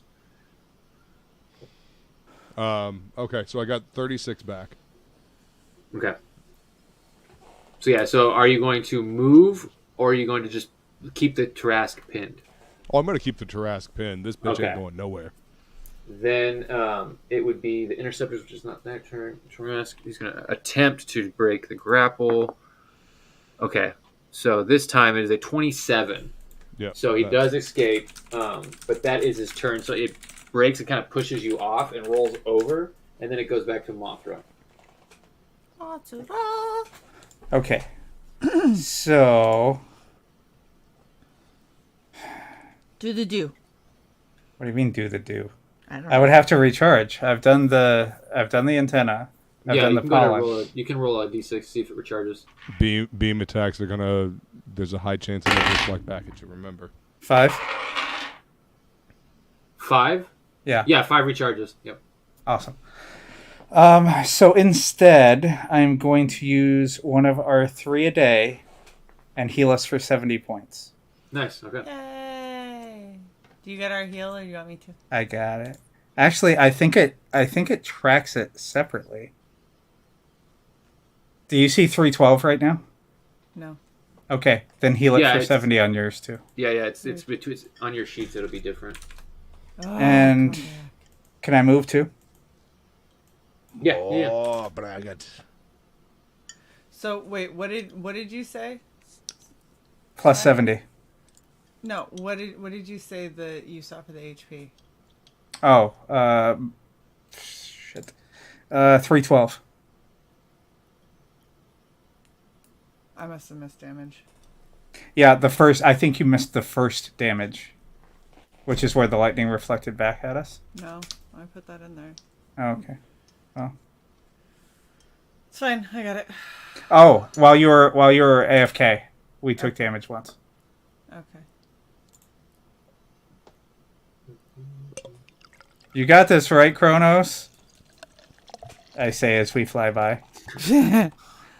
Bye, Kronos. You can do it. You got this, right? Kronos. Go. Well, I already passed you, so. Yeah. It is your turn then, Kronos. All right, since I got to motherfucker grappled, and is my spirit shroud still going? Yeah. Okay. You don't have him grappled anymore, remember? Oh, that's right. I don't have him grappled. Yeah. anymore. That's right. He broke away from the grapple, but your spirit shot is still active. All right, so tail attack. Wamposaurus Rex continues. And ooh. So you're gonna have advantage because he couldn't get up. He did break the grapple, but he's still prone. Excellent. At 15 plus 19. Yeah. You Okay, can roll. that hits. Yeah. Just don't. If you roll a 5 or under, you miss. Gotcha. Okay.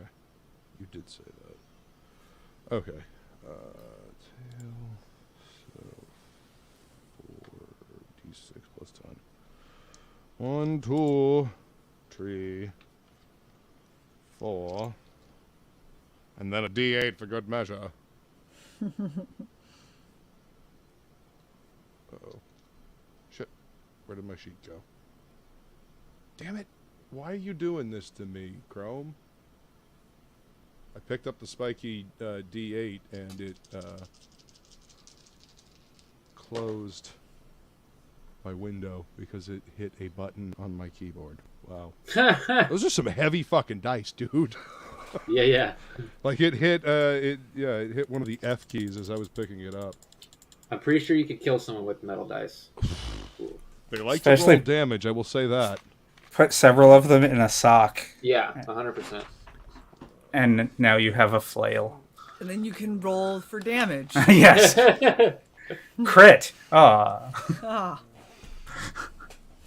As you hit him, just like little numbers are popping up like a fucking Like Scott Well, Pilgrim. like Like- an MMO. Like hit him and then be like, "Oh, that was a nat 20." Like as he's falling, you're just like that. So insensitive. He's got a so- D20 between the eyes. Just 34 for that attack, for the tail attack. And then Ooh. claw attack next. The claws. So, all right, and with advantage because he's laying down. Mhm. All right, so that one. I mean, they both hit, but 14. I'll take the 14 over.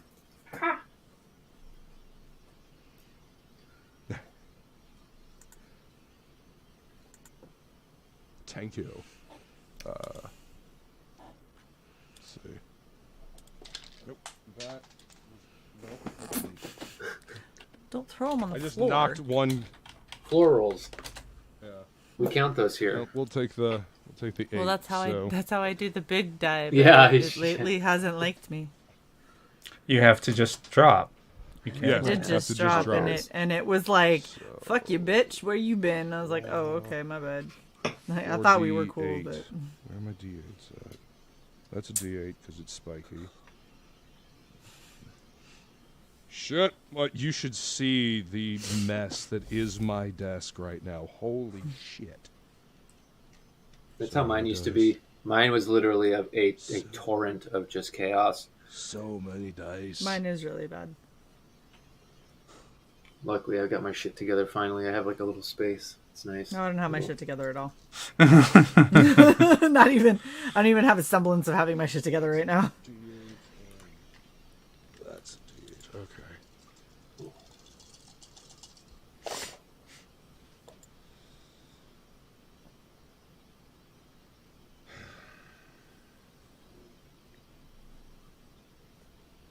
How can you tell what the DC is on a spell when it doesn't say? Go to your. So, what spell? Is it a spell that you cast? It's a spell that Mothra casts, and I looked up the spell, and it says the target has to make a con saving throw, but it doesn't say. Gotcha. Let me see real quick. But then over on innate spellcasting, our spellcasting ability is charisma. Yeah, it's a DC 18, so that would be the DC. Okay. If you're talking about like sunburst or reverse gravity, yeah. But would it still be a con? Yeah, it would still be a con save. So the Mothra's innate casting spellcasting, that's like, a wizard uses intelligence, a bard uses charisma. That's what that means. Trust my heart. 39 for the first claw attack. Sorry it took so long. Feline brutal. So I should trust Shay? Ah. Yeah, the heart, feline, the heart for Psy is external. It is. Okay, so... in this case, medium range. Like an external hard drive? Kind of. Something like that. It's in its own enclosure. If it gets disconnected. An external heart drive. If it gets disconnected, does it get corrupted? No. It's already corrupted. There it is. I was waiting for it. No, I just run the trim function and it's all fine. Can you guys hear me okay? Yeah. Yes, 39, and then what? Okay, thank you. All right, and I didn't roll less than a 5 on the... I got an 11 and a 14. So, yeah. All right. So, on the second claw attack. I'm sorry, we thought you were just mumbling to your fucking self, adding. I hate you all. No, you don't. You love us. All right, 5d8 because of Spirit Shroud. Here we go. Go 5d8. Fuck's sake. Oh, shush. You act all fed up, but you love us. I just took my estrogen, Luke. Hey, oh, fuck. I know. I'm sorry, Luke. I wish. All right, I'm I gonna go could get my prevent tequila. that, Yeah, that's a good idea. Bring me some too, would you? I got the solution to Psy taking their medication is everybody's like, do I have liquor? I feel like I need liquor. My Why estrogen is gone? now a drinking game. Oh, God.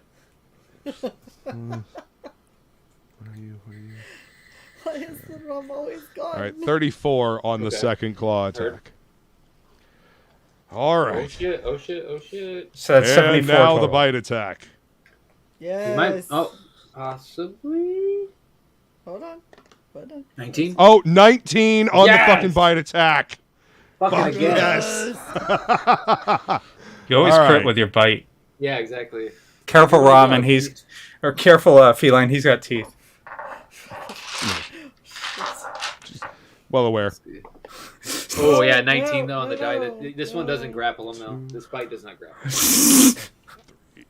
Here's Feline's reaction. 4. Woot. Everyone likes. That's everyone right. likes a little teeth. Just a Yeah, little. just a teeth. little. Used correctly. Let's put it that way. 4d12 and d8 plus 10.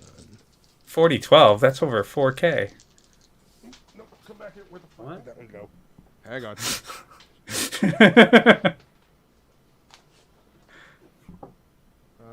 Is there a reference I'm not getting? 4012. 40-12. Oh, gotcha. It's over 9,000. Did you find it, It's Luke? over 9,000. Did you find it? No, but I will after. That's future Luke's problem. Yep.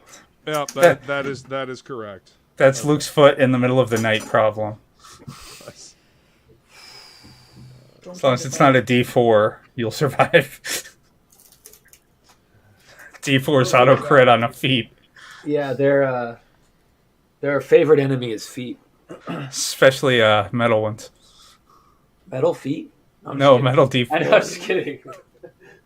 Oh man, the metal D4 would literally go right into your foot. It's like a caltrop. It would just, oh Jesus. It literally. All right, is a so caltrop.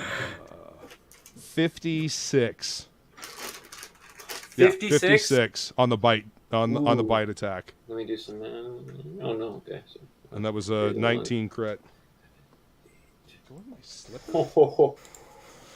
It's you sort of sink the teeth in around its neck, and there is gouts of blood now leaving its body. It's still trying to pull away from you, and it pulls more viscera off, and you can start to pull the carapace away from its chest as it pulls away from you. And it's very focused on the beam of light that it sees. And then that was your barrage. So it is going, since it's not grappled, it is going to, at the end of your turn, use its legendary action to get up and move. So you can use your attack of opportunity. Excellent. See if you take it down. Do I just use my regular attack of opportunity? Or is there a specific attack of opportunity? You can fight or claw, I guess. Mm-hmm. I think. Just a claw attack? Yeah, it's a claw attack usually. Okay. Cool. All right. Moving dice out of the way. All right. So I got a 7? So anything above a 5, I hit. Yeah, everything above 5. Okay. So you hit him to see right. this damages real quick. And he's double moving. He's not disengaging. Yeah. That's why you get the attack. He's just straight up booking it. And he moves up 4, so it'll be 8. So is he gonna pass us too? Yeah. Is that an opportunity for Shay? But he's going to go diagonally, so he's around you guys. If you go 3, like 1 up, another up, down, straight, that way, boom, boom, so he's out of your range. Does my spirit shroud affect this as well? Yeah, it does. Yep. Sweet. All right, so where you at, D8? Come here. Let's see, this might do it, though. All right, 4d8 plus an 8, or plus a d8 and plus 10. So...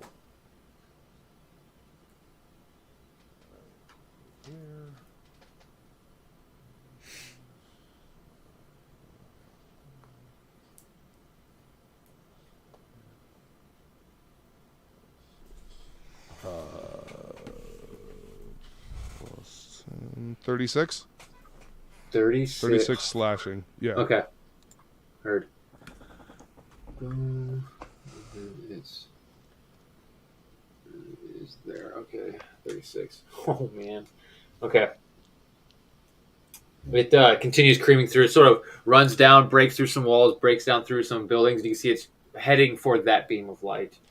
And then it is Mothra next, technically. With Mothra, you can use your turns to double move. Just like anyone else. Shoot. 4 puts you here. Mm-hmm.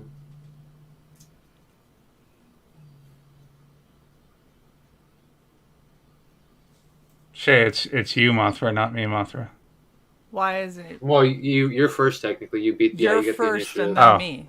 Oh, because you didn't get to do anything last turn, so I thought it was okay. Shit. He's too far for Pollen, right? In that moment, yeah. Can I? And I can't fucking dust him on the way by. If I double move, I can't attack. Mm-hmm. Can I land on him?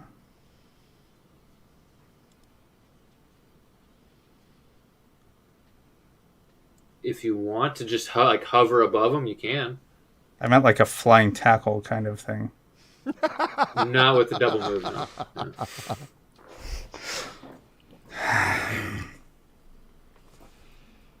Okay. Decisions. and then it would Now, go to. you said I ripped some of the carapace off, correct? When it Yeah, but turned he's away facing from me? away from me, running. So, and he said chest. Go ahead and roll a recharge real quick. This 4.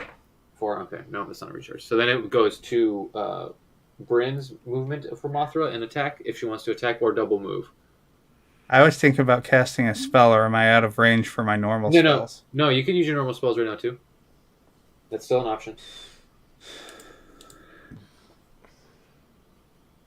Choose a creature that you can see. The target must succeed on a wisdom saving throw.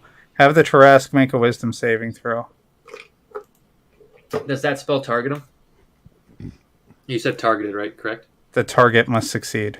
Okay. I need you to make me a roll a d6. 2. Oh wait, nope. Sorry, I read that word wrong. That is actually you're good. 19. What's the save? The total save? 19. 18. Fucking 18 on the dice plus 0. Hold monster. Oh shit! Okay, so the Tarask is now paralyzed. Oof. And it's Bryn's turn.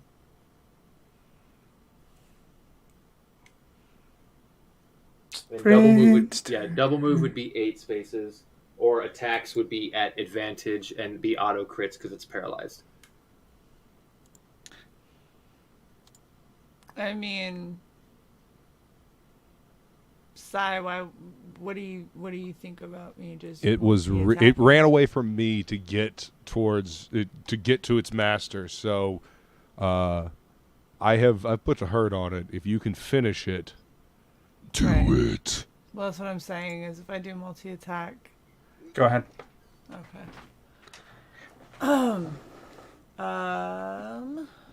This will be with advantage since he's paralyzed, right? Yep, and it's an auto crit when it hits. There you go. Paralyzed is really nasty. So 18. Mm-hmm. That hits. Yep. Right. And crits.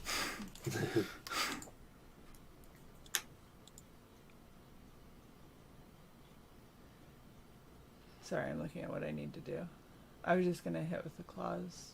That's fine. And it'll be double whatever the dice is. 8d8 plus 10. Oh shit! Plus 10, yeah. 41. 41. 41. So the spell from Dis, the words sort of seep into the demon's mind, and the form, the avatar freezes, and the Mothra just sort of lands on the back, and the form raises one claw and just shoves it down in the clavicle side of the neck of the Trask, down deep into its body, all the way, and just pulls it up with a gout of blood that sprays. And as that happens, the form falls forward and then begins to turn into like this black ichor that just pools out and starts to run over all of the environment, like down, up buildings and covering them. And then... Shay, you have 3 more move, by the way. Yeah. Let's say that was 1 attack, 3 more moves. And then... So yeah, can't double move. Boom. Kronos. Yes. Yes, it is your turn if there's anything that you would like to do in this moment. Although it seems in this moment that the threat has been dealt with. Except for that big glowy light. They're running out there. I mean, I can't fly. It's going to take me fucking forever to get out there. I mean, I could teleport, I suppose. Just pretend the island is Tokyo and come ashore. Right. I mean, if I double moved, would I be able to get to where they're at currently? 1, 2, 3, 4, You 5, have 8. 6, 7. You could get right there. Can you see my thing wiggling? Mm-hmm. Mm-hmm. You would get right there. I mean... You would get right there. Yeah. Now, if I use teleport, I could just teleport myself. Yep. Okay. I was gonna say, can we pick Luke up as? Well, what I'm thinking is, I run take him? to right next to you guys, and then next Hold on. round I teleport us. Do that. But Yeah. hold on. Come on, Godzilla. He's Yeah. like, no, I can teleport. Be like, no, we drag you. By the So they're going to be able to get there in one more move anyway. Right, though. so I might as well just You might as well teleport just there. teleport. Yeah. All right, so I'll just teleport there. All right. So using your action, boom, to cast a teleport spell, you look down and you're on this monument, this island with a monument, and cowering there is this little elvish boy looking up at you, and he's like, "Please, sir, don't hurt me." fucking He's destroy. he's I glowing yell Don't this. trust him. He's I glowing yelled it. all gold. Fucking destroy him. Please, sir. Okay, I'm going to re-earn my evil alignment here in a second. Fucking hell. But so you moved there with your so that's your teleport, bonus action. Is there anything you want to do with your bonus action? I'll let's see. I will toss a bardic inspiration to Dis. So then it's Dis. It's you in control of Mothra then. You've got a date with destiny, child. God, I wish I hadn't used that charge of hold person, but I really want Psychic Scream available.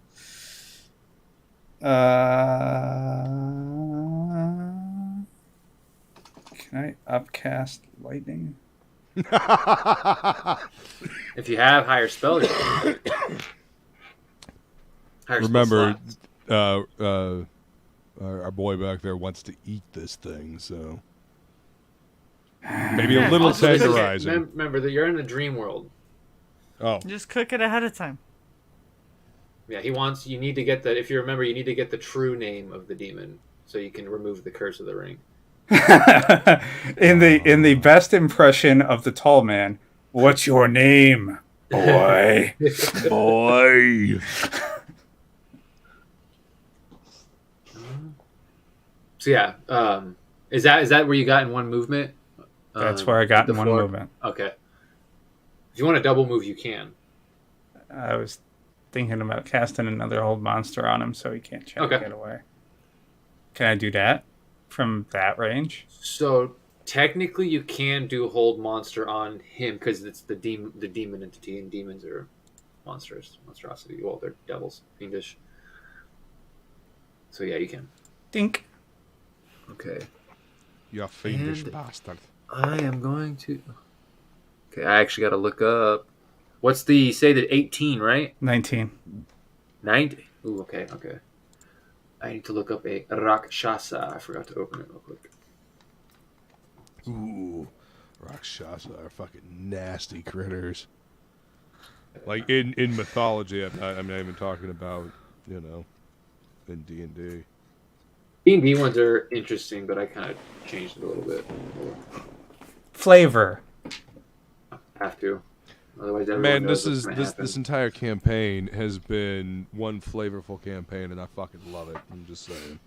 Well, I mean, it is GM'd by a chef, Score. so flavor. Flavor. So Just don't kick it up a actually notch. looks up at you, and he goes, Shit. "Please don't," and then just freezes. Yep, there we go. Just make him quiet. And yeah, that is now Bryn's turn in Mothra form. Want to try to really scoop gotta- him? Yeah, I guess. Like, I don't really know what the plan is. We just, pick him up. He said bring him to me, so I know. That's why I'm like, we're just I try to. Yes, pick him be up sure again. So- say bring him. Make a Wisdom saving throw, Bryn. you got this, babe. You got this. Why'd you have to talk? 90. 11. 11. As the moth form goes down to pick up the body, the moth freezes.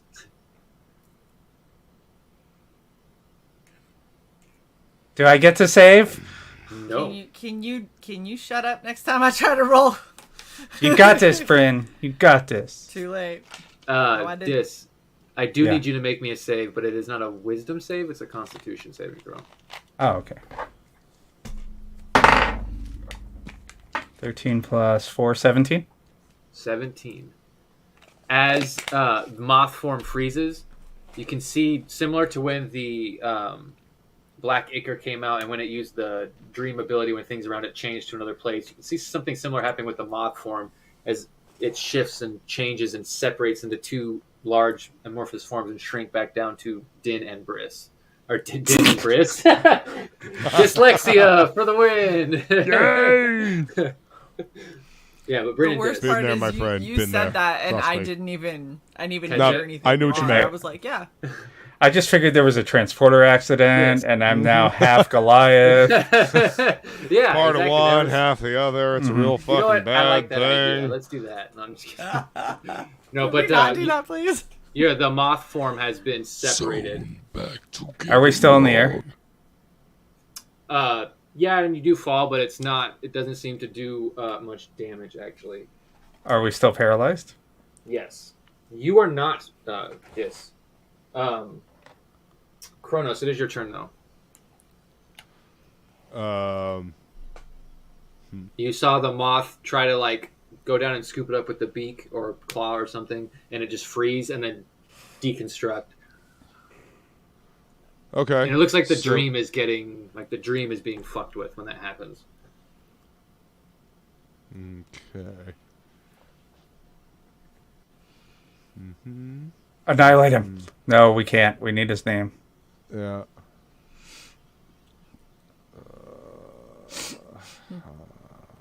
What is your name, child?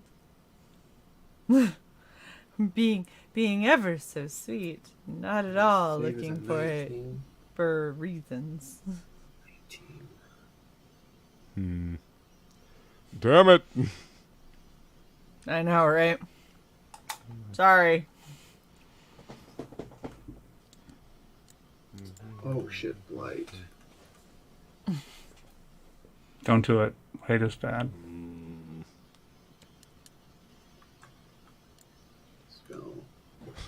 Can I mage hand him back over to P. Schuler? Too heavy. Too heavy. Fuck. No. I like where your head is, though. It was good. Yeah. Good idea. I'm thinking. Damn it, I teleported here. It's 4th. Dimension door?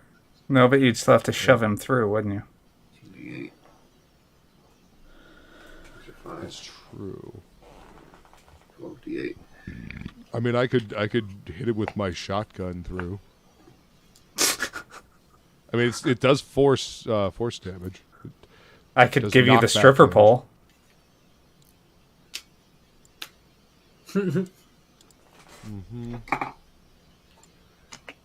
Can P. Schuler hear me? Yeah. You guys have all been able to just like think and speak in each other's heads this whole time. All right. So tell you what, I will open a dimension door behind what's his fuck, and right next to P. Schuler, so P. Schuler can walk right through. So that's not how Dimension Door works. That's a gate spell. Damn it! It's- Put it's yourself. Son of a Also a good bitch. effort. What is the spell that I'm thinking of then? Gate. Fuck. It's a high level spell. Yeah. Damn. Or there's also Arcane Gate, which I think is a little bit lower, but it's less. It does less. Like Gate can take like armies, I think. Okay. Willing creature. So the creature has to be willing. So.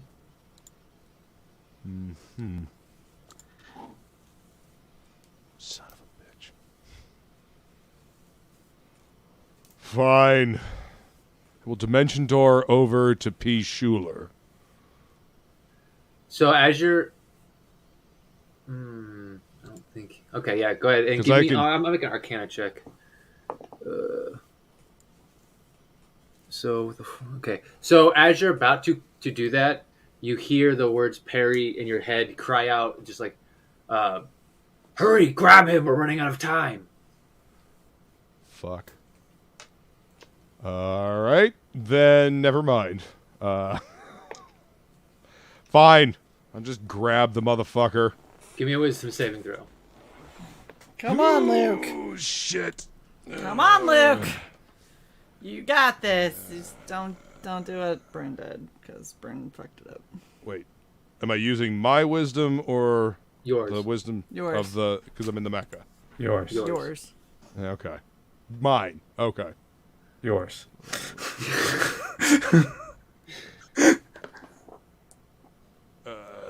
17 plus 2, 19. Okay, nice. So you are not frozen. You can still move. You go down, reaching down, grab him with the mecha, the hands of the mecha.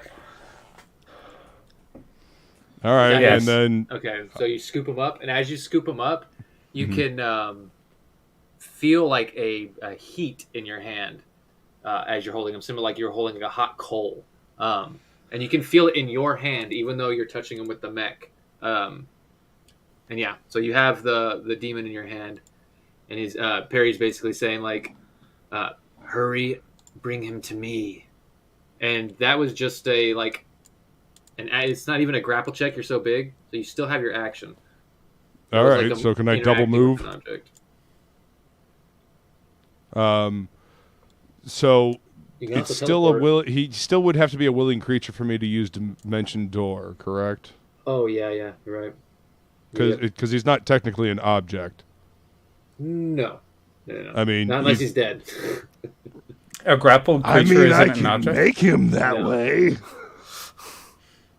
Can you stick him in your pocket and then he's an object? No. Well, I mean, I'm holding him. In your mouth? I mean, so I guess really the only thing that I can do. Wait. Wait. You can bring along objects. You can also teleport. Damn it! Why do they always got to be a willing creature? Balance Because reasons. otherwise it's Yeah, fair. Can I thunk him on the head like you? Thunk, and He's knock already him out? paralyzed. So He's already paralyzed. yes, but he. He He's trying to can't. make him unconscious. He cannot physically resist. You can't knock someone unconscious in a dream. Yeah, so he's technically not even here. Technically, none of you are here. Son of, Hey. all right, You're fine. affecting people through the force of will. All of you and your logic. Then all I can really do is double move. Okay. Yeah. That is true. Yep. So at the end of your turn, it goes back to the dream. So he's going to make a save, and it's a 19. Ooh, motherfucker. Okay. So you can feel the coal gets really hot, or the child gets really hot in your hand as you're moving, Yeah. and you can feel a presence bearing down on you as you're moving with them, and you can feel it. You're getting this overbearing sense of it's too late. There's hope. There's no hope, but you just know you need to get him to parry. Go ahead. That's the end of your turn. His turn. He did this thing. He failed. He's still fucking frozen. So Dis, it's now your turn. You're in your normal form. Oh, yeah. Sorry. I'm sorry. Jeez. 1, 2, 3, 4, 5, 6, 7, 8. I grab Shay and move here. Okay. Thank you, babe. That's one charge. Shay, at the start of your turn, I need you to make me a wisdom saving throw.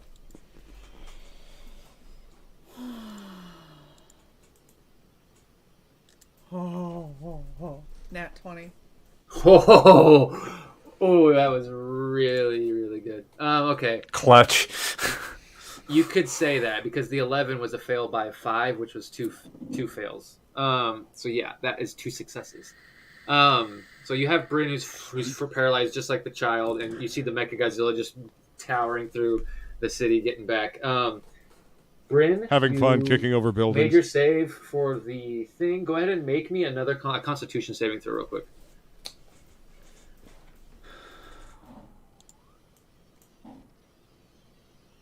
Dirty 20. Ooh, okay. So you're not frozen or paralyzed anymore, and you can feel like similar to like the presence of a Dementor from Harry Potter. There's just this overbearing sense of dread, and you're like there's like a hopelessness growing inside you. But that is the end of your turn as you break that paralyzation, and then yeah, go ahead, Dis. I give her a Hershey bar. Yay, Hershey bar. That's the cure for Kronos. Dementors. It is. I don't know Harry Potter, so. That's the cure. Oh, okay. Potheads. Just yells, Expecto Patronum. 4, Expecto Patronum. So, Patronum. It's a Patronus truck. if you want, you could double move. You'd get you 8 squares, No. and I don't have any jump boots or anything like that. no, Boosters, wings. much like a giant who holds a medium creature, you're much bigger than a giant. You could attempt to fling if you wanted to. And he's still paralyzed. You just chuck him. Well, I mean, he doesn't have to be willing for that, so... No, he doesn't. All right. In fact, Very much it's does not. better that he's Preferred they aren't. paralyzed. Yeah. Yes. Yeah, we limp when he falls. Heads up! So give me an attack roll, which would be just the claw. Just give me like the claw attack. Fucking throw him. Yeah, that's what you get for using that voice again. You yeeted him. Don't get a 5 or lower. 15. Okay, yeah. So you keep running in the Mechagodzilla. It cocks back with one arm to the side and just chucks this little golden ball of energy, fastball pitch style, towards Perry. And you can see Perry sitting there with the orb, and that drops as he sees you let go, and he's on a straight line to him. And your form begins to break down, and you're like sort of fall out of the Mechagodzilla and land next to your ship as your ship sort of reconstructs as it was before. And you can see that the kid just kind of like flying towards Perry, and he goes into the orb that he had built up, and everything sort of goes, and it's just nothing. Eventually, you guys will wake up drooling with actually pretty restful sleep. It seems like whatever happened after this nightmare, you guys got some nice deep REMs. And you wake up really refreshed. Yeah. Yeah. I'm calling Perry. I like how the dream ends with us yeeting a small child. It's like, be gone, small glowy orb. Chuck his Be gone, you annoying little shit. As you wake up, it sends an instant message to Perry. He goes like, yes, I did receive the package, and I am extracting the information we need from him as we speak. It will only be a matter of time now. Extract hard. Will do. Little bitch. As you guys sort of wake up and collect yourself and start getting your breakfast and stuff in the ship, Kirby actually comes to you at one point, and he comes to you, Kronos, and he's like, "Hey, working with the code and the money stuff, I was kind of like looking around, and I found some things that you might be interested in, and I gotta look at your character sheet real quick." This so sounds like trench coat seller. What you buying? What you One of got? Rolex, No, I he's, swear it's real. I was looking through the code for the game and how I anchored us here, and I found some scrambled code, and he shows you, and it's some of the stuff that you had stored away from what you thought was Gizmo. And in there is, let's see, inventory, I believe is where I put it. He gives you, let's see here. Yeah, he highlights a file in there that he's like, I'm going to start playing with this. This looks interesting. It seems like Gizmo was trying to anchor himself here in his own way. A little more dangerous, but more effective. I could definitely say it's definitely more effective. The file is Theos Modus, I think. I don't know how you know. Is it Greek? I don't know. But It's all Greek to me. yeah. Is it something in my inventory? Yeah, so if you go back to the G2.ze, like that file that you had stored at the bottom, it's in the ship file log. If you open it, there's a little thing right there. It's got a file. It's Theos Modus, and it is something that Kirby's telling you he's going to start working on. It seems like it could possibly lead to a way to get out of here, maybe. So it's one thing he's going to look into while Bach does the investigations on the technology you got from Baylor and Terrace. So it's just another avenue he's going to investigate, and he wanted to make you aware of it and get your permission before he starts like poking around and shit too much. It's just something he saw, and it got him piqued his interest, so he wanted to get full permission. And then also he kind of sits down with everyone. And he's like, I do feel like I owe you guys a proper thank you. I know there's little trinket gifts and all that, but I feel like I could actually sit down and think for the first time since we've been here. But I am curious, what's our main goals from this point? Are we just trying to get out of here? Are we still interested in the Avatar body? I know there's the pieces of code that we're looking for that's attached to the Avatar. And there's another one, because you guys remember found out there was only 2 remaining. I don't know if we're still going for that. I don't know if our goal is to just hunker down and try and find a way to escape the tech we have, or maybe try and get more of the tech from Baylor when he pops up. I don't know. I'm just kind of curious what what's the end game? Yeah. It's a good question. Yeah, we've just kind of been, stumbling from disaster to disaster. Only really looking at what's directly in front of us. We've been stumbling around, and if we didn't find disaster, we made one. So that's accurate. It's kind of what we do. As far as I was aware, without the group having said anything, so I guess the psychic vibe I've gotten is slave ship than the base, yes. And helping these people overthrow the genocidal bitches that destroyed all the dark elves here. I was really interested in going after that head elf guy that we saw in the very beginning that ran off with Kronos' My piece of tech? Yeah. Okay. So is there a reason not to? Not necessarily, because I wanted to explain some things, because I think I know what the Manos is doing, or it's, I'm not sure. So we're gonna want to try and stop him, but I don't know. Maybe we want to let him doing what he's doing first. Okay.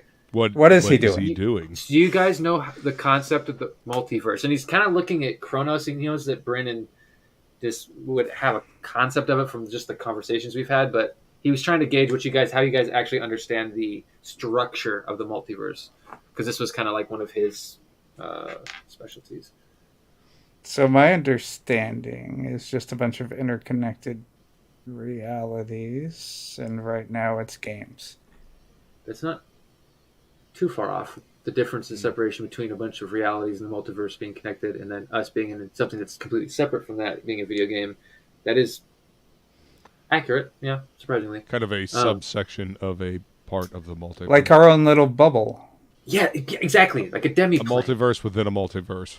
So here's the thing. Manos is stitching, or one of them. So there's 2 Manos codes. There's the one that we came in with, and there's another one. I think it's connected to this Baylor guy. So the multiverse is sort of like these. Have you ever blown a bunch of bubbles? There's a bunch of bubbles next to each other, and sometimes some of them pop, and they just assimilate the ones next to them, and it becomes right. Only in one of them breaks, and they become one. You stab someone in the neck, and then they're aspirating blood, and all those little bubbles. Bubbly. Yeah, exactly. Yeah. So when those The bubbles pop, and then they form. I reach into my pocket and pull out my flask, and I pour some scotch into my coffee. Scotch doesn't bubble. No, I'm not looking for bubbles. I'm looking for alcohol. No, it's just a numb the pain. I can see it's going to be one of those days. Kronos, just pass that, please. Pour some scotch into Bryn's coffee.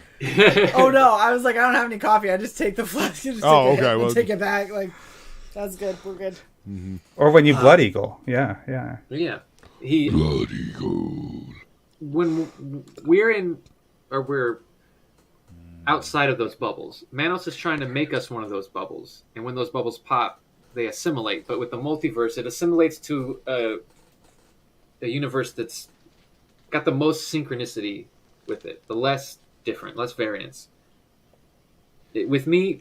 Easier to sync up. Makes sense. Yeah. Kronos, he has a much different way of traveling the universe. The way his tech works is he can take himself from one to another, essentially possibly running into his other selves. I don't know if that's ever happened. It would be weird if it did, but... Usually my vibration keeps me from running into myself. To my knowledge, I am fairly solitary in the So like multiverse. when one of you goes somewhere, the other one goes. So it's only one of you in one universe at a time, or something. So you're like opposite. You're like magnets. You in my entire existence, there's only been once. Well, technically 3 times, but it was all the same moment where I've run into myself. Was it 2 other selves? Is that how it's once but 3? Yeah. Okay. Reflections in time are interesting fucking things, let me tell you. Yes, they are. This one, so with me, it's a little different. I found what you know as Manos. It was an alien code. My original line of work was, kind of like a string theorist. I plucked at those strings. I plucked the wrong one when I got that alien tech, and I started to collapse upon myself. So the other me's from other universes began merging with the me from this universe. Well, the me. I've kind of traveled since then, but wait, do you mean the Kirby or the what was his name? Steve. Oh, I thought it was Brad. No, it's Steve. No. Where yeah, the it's hell weird. Did you get Brad from? So I'm pretty sure at some point this ooze body will revert to my human form again when another shift happens, and I'll get some memories that I don't understand. But with Manos stitching the game verse into reality, if we let him do that or find out how he's doing that and mimic it, we might be able to bring ourselves into a being of reality that way. We would still need your tech to traverse multiple ones, but so you're talking about adding to our to-do list, find Manos, investigate what he's doing, and duplicate Before it. we kill him. that's if we want this world to become a real one. Or if we want it to stay a video game, we could just kill him and find a different way out. It's just something. It's fascinating, and I thought we should know. It's an option. Is that like a timely option? I feel like things are coming to a head, and if they're not done in the right order, I feel like one thing is going to cut the other off. You know what I mean? I mean, it's a possibility. How attached are you to this world is basically what Kirby's asking. Kind of. Because I kind of like some of the people here. Do we want them to become real? Do we want to just save them in the data? Can we take them with us? Because can't we just stuff them in your van? That's what I'm wondering. If we stuff them into my van, are they going to be assimilated into my van's AI, or are they going to stay real? Because or can you print them bodies? This place. Well, see, that's the thing. It's a lot of variables. So if we let Manos do it, or if we let the way Manos is doing it, stitching it into reality, calculations it's going to be all of this reality. Possibly. And it may not be all this reality in this moment. It might experience a big bang and go through a natural evolutionary state and eventually become this reality. That sounds bad for us. Sure. Well, we'll be anchored in the vehicle. We'll have a shell. It's about who we want to take with us and how. So basically, it's like preserving information when you wipe the hard drive on a computer and do a fresh reinstall. Well, how big's our USB? I guess is my question. Because how much memory can we save since we're talking video games? I'm not following all of your tech shit, but I am just gonna say I did just lose my people in the last, and we kind of found some that can be like my people. It would be nice to not lose them all again. I was gonna try to take some of your people, babe. I'm just okay.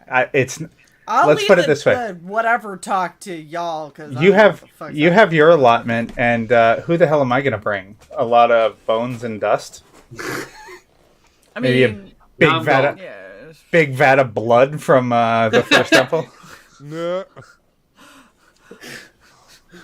I'm trying to get this jar of blood. Yeah. I talk to it sometimes. Oh, Shay. It's only got memories left of genocide and war. Shay, do you remember that kind of potioner's kit that we saw that we were thinking about for Renfest? Yeah, I can just fill up all those vials. With blood. Yes. That's terrible. I'm gonna go do that. Oh my god. Where's my starfighter? It's just a. I'll go do that real quick. It's just a decision. Jump in, that guys. needs to be, had.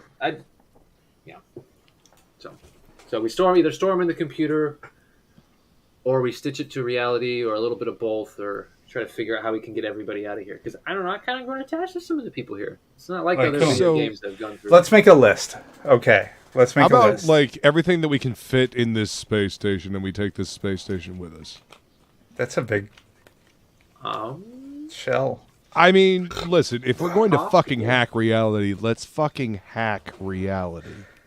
Okay, but then we're gonna have to like all of this. Bryn's just like whittling something, just like I don't, it's too much. Don't understand. What's your So I'm just sat there intelligence? like, my intelligence is a +0.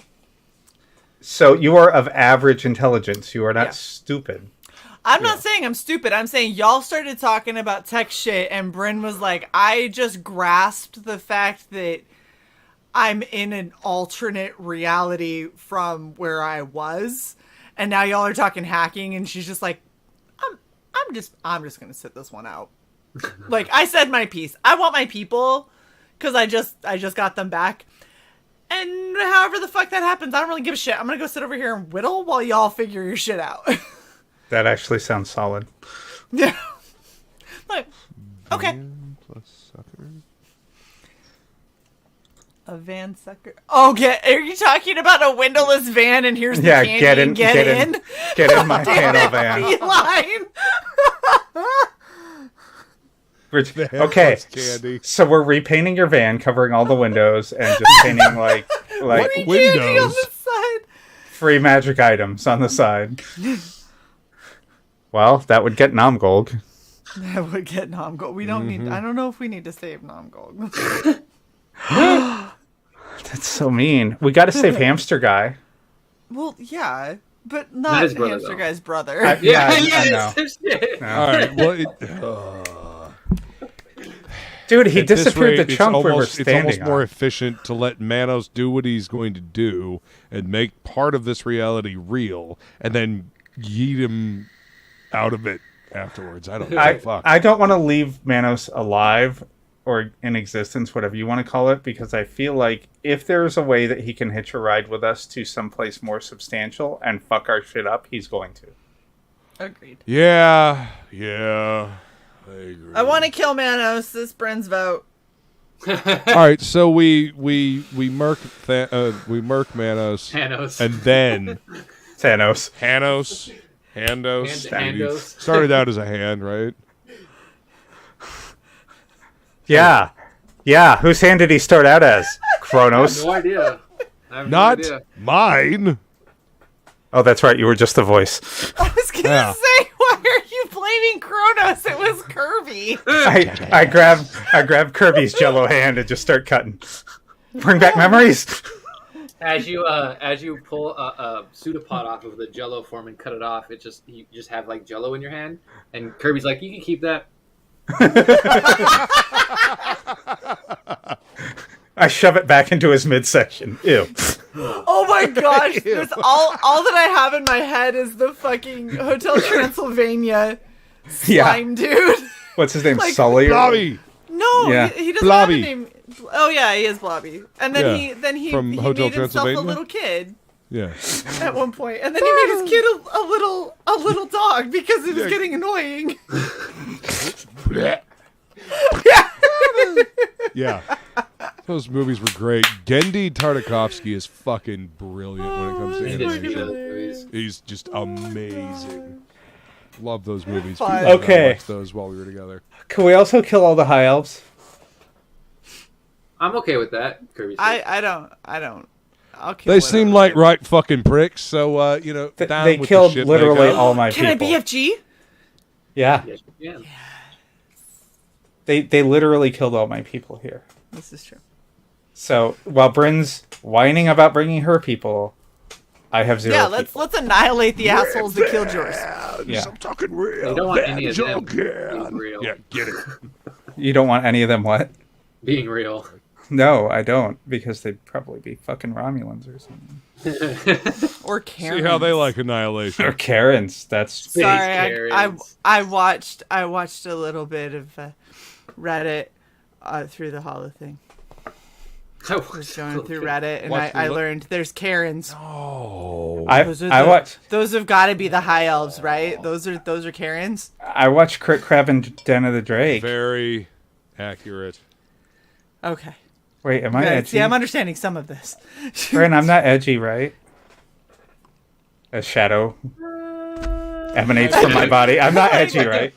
I just Speaking like, as someone that like, has a "Aw, skull for a babe," face and a then I giant just blue kiss you and walk mohawk, away. don't think I'm the best judge. I think Bryn is the least edgy of all of us. Yeah, probably. By far. Woodrow and his, or Kirby and his massive fucking power armor. By far. I mean, I dress how I'm comfortable. You have a skull for a face. I don't know that you. Listen, this was done to me. Fuck off.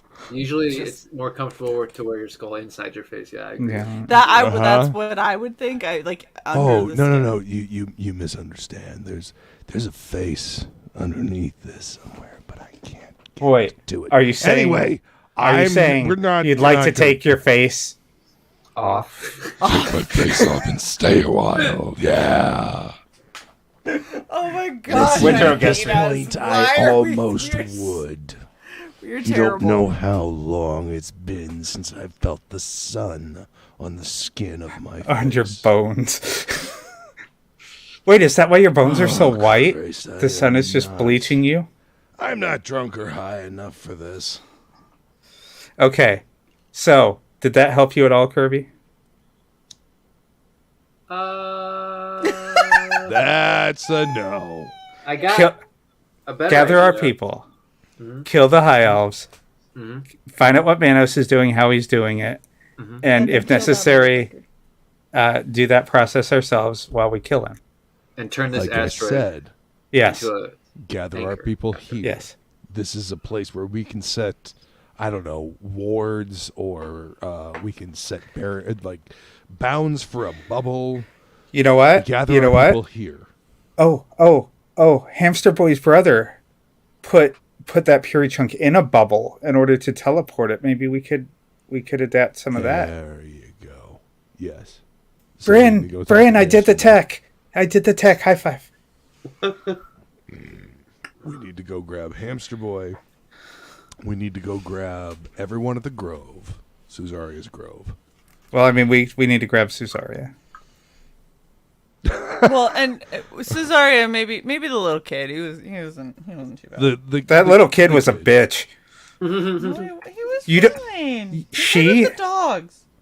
No. She? not the The vampire. little boy, jackass. that's not fine. Ramen and her daughter. No.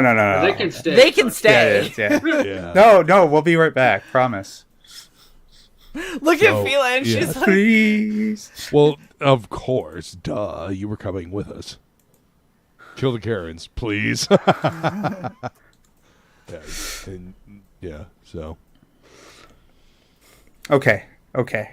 So we So that's gather the plan. everyone here. We And Hamster Boy. put and who our else? wards or whatever around this place, and then we take Oh. this place through. What about Tiger Guy? Your drinking buddy. yes. Yeah, Yeah, we need him. 100%. Okay. What about the I only almost armorer? blacked out. What about the armorer that helped with my armor and helped with the armor that Bryn's now wearing and all that kind of stuff? And then Yeah. And the then chick that made the made magazines. Cartridges. Yeah. Yes. Yep. And What about your perhaps, tattoo? Is there anything else that you need from the tattoo guys? Is there anything else you can learn from them before we collapse this universe? Probably. Pretend like Nothing else, there would be a couple other tattooists around. That wouldn't be a bad thing. Oh no, he means do you need to learn anything or get any books? I know. I'm saying I don't know. I could probably learn more from them, but also we could have Dope tattoos. right. I mean, if we take them with us. yes. Oh, All right. I mean, they're not bad people. Why wouldn't No. give them I'm just give them a chance? Listen, if they want to come with, oh, Oh, don't forget the enchanter guy. Perry. Sally? We just... Oh, Perry. Okay. What and yeah, anyone that actually seems like they've kind of shown a spark of real life. Yeah. You know, the So NPCs not the two pirates. They have no life. NPCs. Oh, the crazy tabaxi and the fucking the greaser. Wait, The are you husband, talking no, about the the husband Death and wife. Spider? No, the husband and wife. Oh. Okay. Oh, the plant pirates. Yeah. Yeah, because they were no light. Yeah. But yeah, the Death Spider. Can we fold that thing up and get it in here? I start looking around. It's in the hangar. Yeah. Is it really? Yeah, it's in the other hangar though. Oh, That's what I'm saying. We take the base with us. That way, everyone has a familiar place in a new fucking universe. You know exactly how jarring it is to wake up in a new fucking universe. A couple times, yeah. And the Hellhounds are still there. Exactly. Are you ready for dealing with the fallout? They're still there. The Hellhounds and Enar, they're all still with us. We make you and Kirby can make an instructional video. We can put it on the big screen in the meeting room. Great idea. Oh my gosh! right. You know what this is starting to sound like? It's starting to sound like 51st Dates. Yeah, or Fallout, just the beginning intros and Fallout to the. Oh yeah. Oh my god, I want to put us in like a Fallout Borderlands kind of world so bad. That would be so much fun. It would. Post-apocalyptic, just crazy shit. Tiny Tina. Right. Some Yes, ideas. as long as Tiny Tina can be there. Wait, Tiny Tina's Borderlands, right? That's why I said Fallout / Borderlands. Post-apocalyptic. I didn't hear Fallout lands. Yes. Lands. The Border Fallouts. out. Border out. That sounds like a weird. That sounds like a conservative Taco video game. Bell knockoff. Hey man, I want some Taco Bell. Nah, dude, Border Out's closer. So Plus their tacos are like $1 cheaper, dude. it's better Oh, than yeah, the that- deep fried tacos from Jack in the Box. Oh, those aren't tacos, but yeah. I never tried them ever. I learned how they Never were either. made and freaked the fuck out. Jack in the Box like poison people back. Yeah. Oh, in the that late was 80s, early. yeah. 90s? That was a while ago. Oh, okay. We'll just forget about that. Okay. Yeah. Do we need to bring anyone else in on our plan? I would suggest Perry, maybe. Perry Because- seems to want to live. yeah, and he's he already seems to be kind of- very self-aware. No, I don't mean just taking him with us, like luring him into the panel van that is our asteroid. I mean like actually bringing him in on the plan so he can magically help with securing the bubble. Sure. Because he seems pretty strong in that area. Like I said, he seems pretty dead set on living or continuing his existence, being that he's Right. rather I'm just undead. wondering who we bring He in already on the understands plan. He Is my already point. understands the concept. Yeah. Because if we tell everyone what we're doing, we're going to get overrun. Well, everyone's going to invite everybody, and then this isn't going to be a cool place anymore. Sorry, you're talking about gatekeeping who we Yes. save? Yes. Yes. This Do was I the need to say it decision- again? Yes. This is the decision I could not wait for you guys to have. It's like, who do we take and who do we not take? Well, again, how many rooms? How much space do we have on this space station? Oh my god. It's a big space station, especially with that part that got excavated. Right, You remember back this way? right. So If you're we were talking about planning. just- We were planning on raiding the Slave ship. yes, getting people to fight and then going to the secret base. Yeah. Okay, And getting we Kirby's we were gonna body need back. to house the people that we were going to free from the slave ship. I mean, do we? I'm just saying we seem to have plenty of space. We free the slave ship because that's important to some of the people that are here. Oh, especially my friend yeah. Buck. Of course we free them. I'm just saying, those people that don't have an attachment to anyone here, Yes. are we treating this like their new home, or are we just, passing them some gold and saying, enjoy your lives for the 8 minutes that you're going to live? Yes. The second one, most Okay, likely. Cool. Same page. Yes. All right, thanks for the help with the base. Now go shoot. Yeah. Bye-bye. Yeah. Exactly. Those are the ones. I mean, to put it bluntly, and I play a song by Witchery called "Cannon Fodder." Feed the guns, and then stop it. Yeah. Okay. So, yeah, That's, they're not to put too blunt a head on it, but they're cannon fodder. We're not taking this thing with us. That thing's already fucking dead. How dare you bring it? I'm going back through to see if I can find the other asteroid. Oh, is it this one? A little bit. Yeah, a little bit this one. Yeah, that's before you guys cleaned it up. Yeah, same A thing. big hangar in a big area that got made for living space, and then people are still actually digging out the fucking tunnels and shit and trying to make more like little living quarters or storage area and stuff. Oh, that's perfect. And by the way, we don't know where we're going after this, so we really need supplies. But what if we drop down in a city? Like the asteroid suddenly appears in a city. We're gonna fuck some shit up. Also, the way teleportation magic works is, for the most part, things don't form inside each other. They get shunted, and they do take a lot of damage, but it won't be like inside, but it'll just be fucking obliterated, more than likely. But just by the near percentage of open space in the universe, there's a good chance you'll just appear in a void somewhere. Hopefully down a sun or what are those swirly Pulsar? balls? Everybody think Nat 20 when we're teleporting, all right? Oh, black hole. General. Everyone put up their energy like the spirit ball. Right. By the way, I give Bardic inspiration because I play the spoons to help the roll. Nice. Aid. Oh, shit. Luckily, it reminds Kronos of Spoon Man, and he just kind of rolls with it. Oh, you know the two spoons on the thigh, kind of. Yeah. Yeah.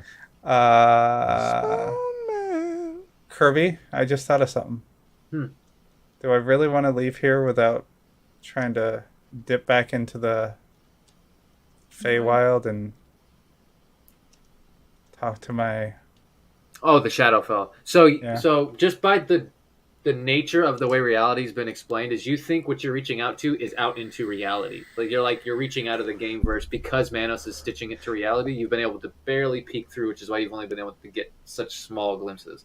Okay, so it's not something I'm going to be cut off from. If anything, it's going to open my connection. Yes, yeah. Okay. That's how you would see it. Yeah. That was my concern, is that it just existed you off. here for the purposes of being able to talk to what's his name, Valoran or whatever, for the armor or yeah. So Danuin. Danuin. Yeah, I like that name. can we mount lasers all over this thing so we can be Laser Moon? You can, yes, if you want to buy laser guns. Destroy You can the do whatever you lasers. want. God, you guys really need to watch Oral Knots. The Death Star isn't the Death Star; it's Laser Moon, the galaxy's biggest laser tag arena. Oh, Jesus. Anyway, please continue. We have a good plan. Let's do it. Yeah. How do we put out the So- call? Just to the people that we want. Well, shit. What if they have Well, family? we're going to have to go to the people that we want to take with us, and we're going to have to convince That's them. true. Well, hold on. I call Perry. Okay. He picks up. Yes. That was very quick. I do not have the name yet. What is it I can assist you with? Few things really. Bigger fish to fry. I assume that when this universe does whatever it's going to do, that you would like to still live. Correct? Yes, I would prefer that. We're setting up a plan to be able to save a select group and bring them into the reality that we end up in. Would you like to be there? Yes. Okay. I Yes. I had hoped to already be there with the deal we had arranged earlier. That is true, but now I'm giving you the rest of the details. This asteroid the rebel base. We're going to try to take the whole thing. Oh, interesting. Yes. I could come down and look the place over. That would be awesome, considering it's not just technology we're going to need to probably do this, but probably some magical help as well. To shore things up and keep us from exploding. So he tells you. So as soon as I'm done extracting this name, I'll head over with it right away. Perfect. By the way, don't tell many people. I get if you have like a brother or like a wife or whatever significant that blob creature. I don't I don't judge, but yes, you do. Shut up, Brad. Your message side manner is shit, just so you know. Are we in a video? I'm just listening to your side of the conversation. However you decided to call him. I don't know. You want to do probably video, so I'm just holding a middle finger out to Kronos. So yeah, just don't let the word get around. We're going to have limited space, and we need to probably bring supplies because we don't know where the fuck we're going. So understood. I will have a shipment arranged to supply the place once I have a better understanding of the space we're working with. Awesome. The other thing was just a quick question: is the curse off of Bryn's ring now? No. So when he gets you the name, you can carve it on the box and then put the ring in, and it will be gone. So it's essentially going to be gone in a matter of time. So like, it'll be fine. Yay! Jay Ryan, I would never blob shame your blob. And what was the final question? Jay Ryan, you enjoy your blob. When we meet up again, those modifications, Woodrow, that I had talked to you about,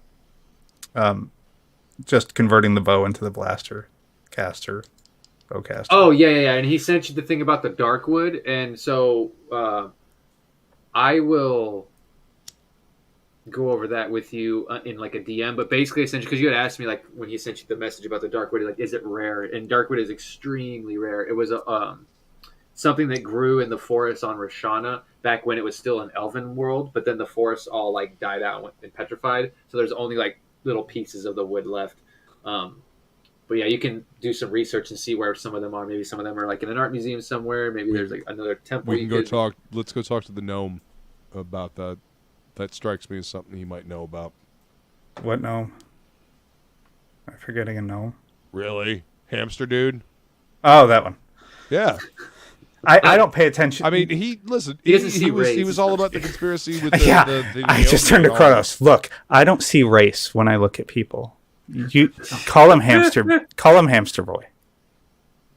Because that's much more. Sai doesn't see race; they see profession and or weird quirk and status. Now, what can I steal from you? Zalnan and Zalnan was the one that we talked to, right? Yeah, Zalnan and Nalzan. They're twin gnomes. Nalzan was his brother that made the shit disappear. Yeah. Zalnan is the one that we talked to.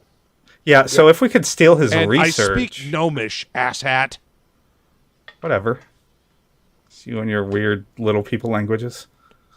I love how you can't call them gnomes. You call them little people. That's totally fine. Hey, Luke, how tall is Kronos? 6'2". He's my height. Yeah, so I look with the hawk. We're not getting everyone tonight. I look 7 inches up to Kronos and say, whatever your little people languages are, I don't know. Right. Yeah. I speak some gnomish. I speak some gnomish at Dis and laugh. I comprehend language that. You're a jackass, but you make me laugh. You make me raff. I'd say that back to him. I like you. You make me rough. All right, that's what we'll No. Namgold. Speaking of which, are we going to save Namgold? I mean, Yeah, we'll save him. We'll put out feelers. Yeah, It's we'll not see. happening We'll right see this what he second, says. So you have time to decide. It doesn't have to be made right now. Kirby was I just mean, letting you know we've that got a pretty good it's list. something to be thinking about as we move. No, we're doing this immediately. How many days? Yeah. We're on the space station. How many days is it until we have to do the slave ship? It's about a little over 2 days left. Okay. Yeah, so you guys have some time to do some stuff before that happens. Yeah, we need to like gear up and some prep. Yeah. So if you guys want, you could plan some stuff in the DM chat, or just wait until the session. I don't care either way. But that is something to be thinking about going towards the future. And that is where we'll cut it for tonight, since we're 4 minutes away from 8, and I am fucking tired as shit right now. No, I wanna make you laugh like Eddie Murphy again. No.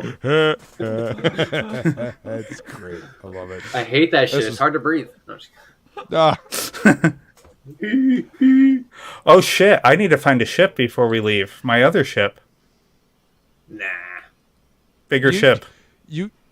Okay? Are you going to transfer the charm, the shrink charm? No. That was the point. That we have the. Look, you have your ship. Is that your escape pod?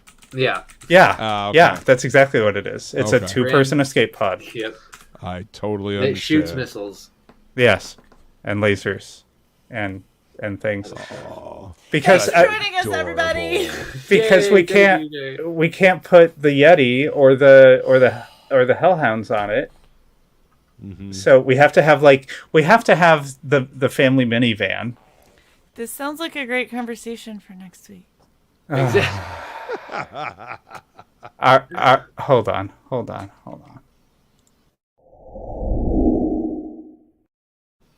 Yeah. I need to make a heads up phone call. Yeah. Thank you, everybody, for hanging out with us. We missed you all. Do not forget to like, share, and subscribe to our Valkyrie. And yeah, we'll see you guys next week. Oh my gosh! I guess before we end, I will send a heads up message to Hi, Past Master Dan.